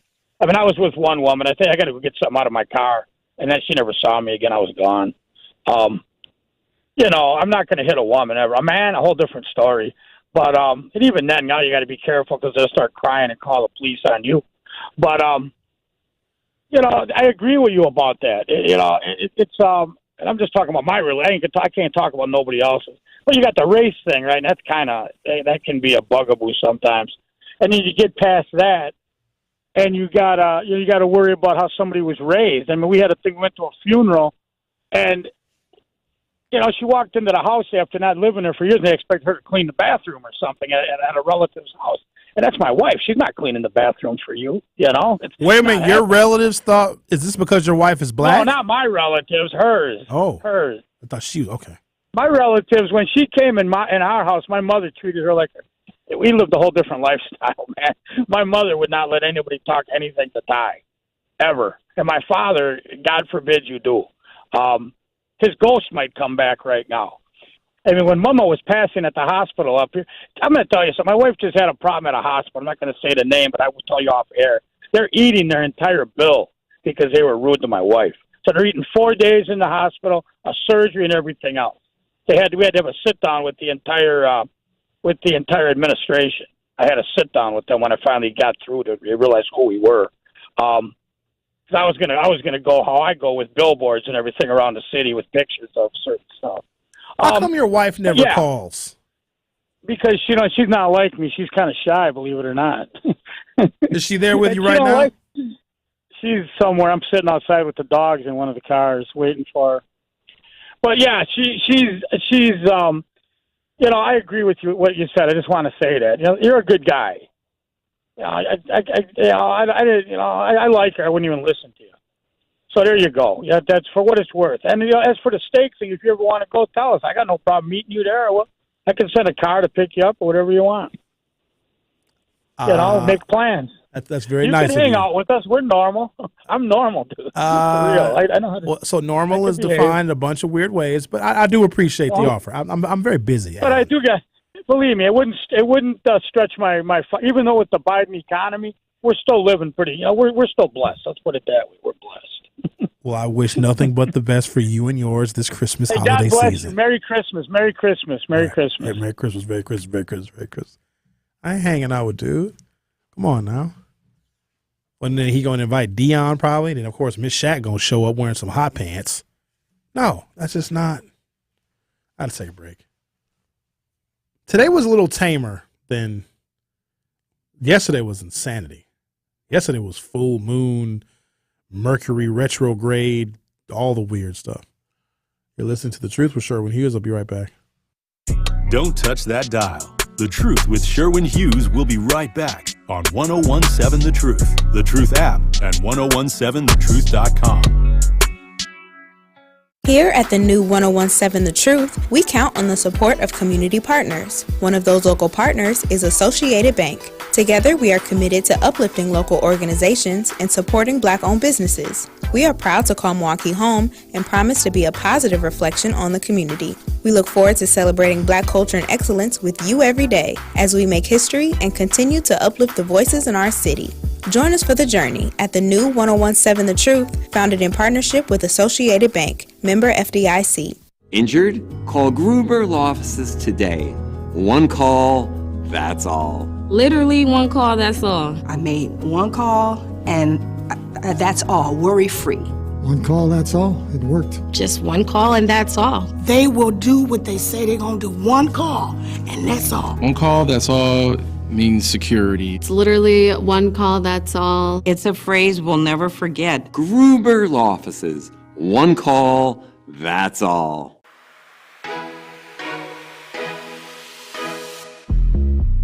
It's time for Truth Takes, a thought-provoking commentary on the new 1017 The Truth. Here is Dr. Ken Harris with his truth. I'm tired. I'm tired of watching this city fall apart and have leaders who will not say why. What is the issue with saying what the issue is? I have 5 things that need to be addressed in the Black community to mitigate, to stop crime, period. Hands down, full stop. Number 1, when your kid does something wrong, they need to be held accountable. If it's a smack on the wrist for something they did that was little, that's fine. Otherwise, they need to be held accountable. Number 2, parents, you need to take care of and raise your kids. It is not the job of the police, the fire department, the school, or anybody else to raise the kid that you decided to have. It's on you. For those kids that have now come into adulthood, go to college for at least an associate's degree in a trade. That way you can either start your own business or get a good job. Number 2, when you graduate from high school with at least a 2.5 grade point average or higher. And then finally, probably the number 1 thing that everybody needs to think about, and whether you agree with it or not is irrelevant, it's my truth take. If you disagree, God bless you. But the bottom line is, wait to get married before you have children. Why? Because the responsibility of raising them is on you. This has been Truth Takes on the new 1017 The Truth. Listen to The Truth in the Afternoon with Dr. Ken Harris, weekdays from 4 p.m. to 6 p.m. This is The Truth with Sherwin Hughes on 1017 The Truth, The Truth app, and 1017thetruth.com. Dion says, what's so entertaining about sitting down to eat? Dion, I think what I said about going out to eat is going to fly over your head. If you got to go to a restaurant to feed yourself, then that's its own set of issues. But going out to eat should be an experience that you're not getting at home. But if you don't know how to cook and you're going out to eat to feed yourself, to get all of your meals, then it's going to be incredibly expensive. And that's why people don't tip, because you figure if you go out to eat 15 times a week, assuming you don't do fast food, your tips that you are supposed to leave on all of those restaurant meals will be a ridiculous amount of money. It gets very expensive. That's why people don't tip, because they're trying to save that money. You're better off cooking at home if you want to save money. It's so much cheaper. So that's my standard. When I go out to eat, I want to have a level of entertainment and a level of service that I do not get at home, right? Chauncey says, hey, Mr. Sherwin Hughes, regarding that pumpkin orange vest you were wearing the other day, don't you pay any doggone attention to that borderline hideous critiquing that was overtly and subliminally inferred from those people and other haters in general? As a matter of fact, take this coming from someone who's utterly, fully committed to color coordinating his apparel 99.9% of the time. Sir, to say the very least, your outfit's colors in totality were brutally complimentary to the backdrop there on the set. Thank you. People say stuff about me all the time. Here's how I see it, right? When somebody says something about you, that says way more about them than it ever does about you. So that's fine. Gerardo says, I don't like the IKEA instructions. Something about assembling furniture naked like the character in the instructions doesn't vibe with me. Elder and Rhyme loosely translated from Old Norse meaning fire and ice. Wife and I went there for a brunch. 2 out of 5 stars. Dion says Miss Shack is thirsty as hell. Dion, you would love a chance with Miss Shack. You would love it. Miss Shack will run all over you, Dion. We read those. Talking about Bob, is that a dream or reality? Who said this? Scotty says, now the show is all the way off topic. Thanks, Bob, between him and Linda. Okay, love you guys. Merry Christmas. Mike from Mill Road calls Bob the OG milkman. All right, let's see what else we got going here. Text messages. Scotty says, dating an older woman. I have. You can't judge based on age. Pandemic dating was weird because people were coming out of that cocoon and we made questionable choices. Some of us did. I met a woman who was, how old was I in 2020? 45, right? Yeah, 45. We met in August of 2020. Stupid. COVID was hot. She was 57. She ain't look it, though. But here's what was disappointing about that situation. She acted like she was 19. It didn't even make any sense to me. Like, her behavior was so childish and immature that it just made it so unappealing. Here's a woman who is 12 years older than me. Not quite old enough to be my mother, but certainly old enough to be an auntie or a big sister. She just acted so immature. She never had kids. She was married for like 5 or 6 years, got divorced in her 20s. So she'd been single for 30 years. And yeah, she just was weird. Curtis says, no, let him be happy. Everyone has a past. That's something we probably should delve into. Gentlemen, and maybe ladies, this applies to you too. Fellas, if you knew some of the things that your wife did before she married you, some of you may not have married her. Unless that doesn't matter to you. I mean, yeah, everybody has a past, but there's some things that I think are a bridge too far for anybody, right?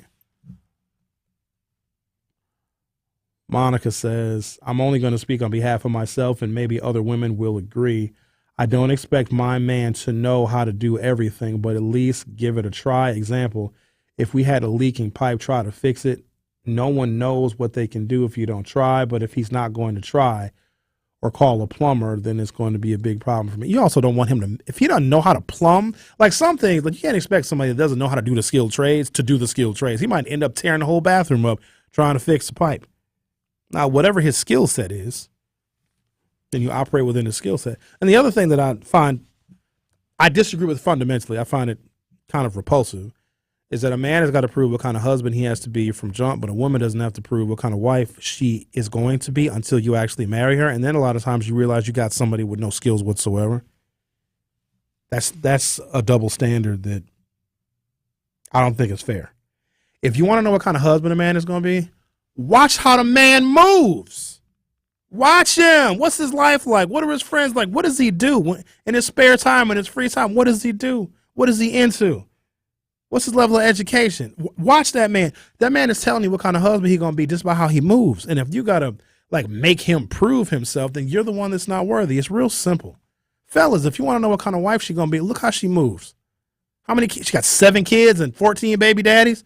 I don't even know if that math works out. You already know what kind of wife she's going to be. How come all these other relationships she had all these kids with didn't work out?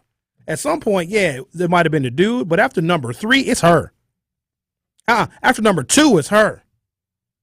After that second divorce, okay, I get it. You can pick a wrong person and they can change on you. You know, time changes people, whatever. You might have got tricked. But the next time you get married and you get divorced, you got a problem picking the wrong people. That goes for men and women. Chauncey says, earlier this morning, I reviewed, then actually recorded and saved your live on-air reactions from that particular segment featuring Al and his philosophical vindictiveness in breaking tacos, LOL. All right, thanks, guys. Have a great weekend. I'll see you next time. Truth Nation, Gruber Law Offices, and The Truth have raised the stakes for this year. The One Call, That's All Gruber Cash giveaway is now a $5K giveaway. Yes, you heard it right. $5,000 giveaway. Every weekday on 1017 The Truth, you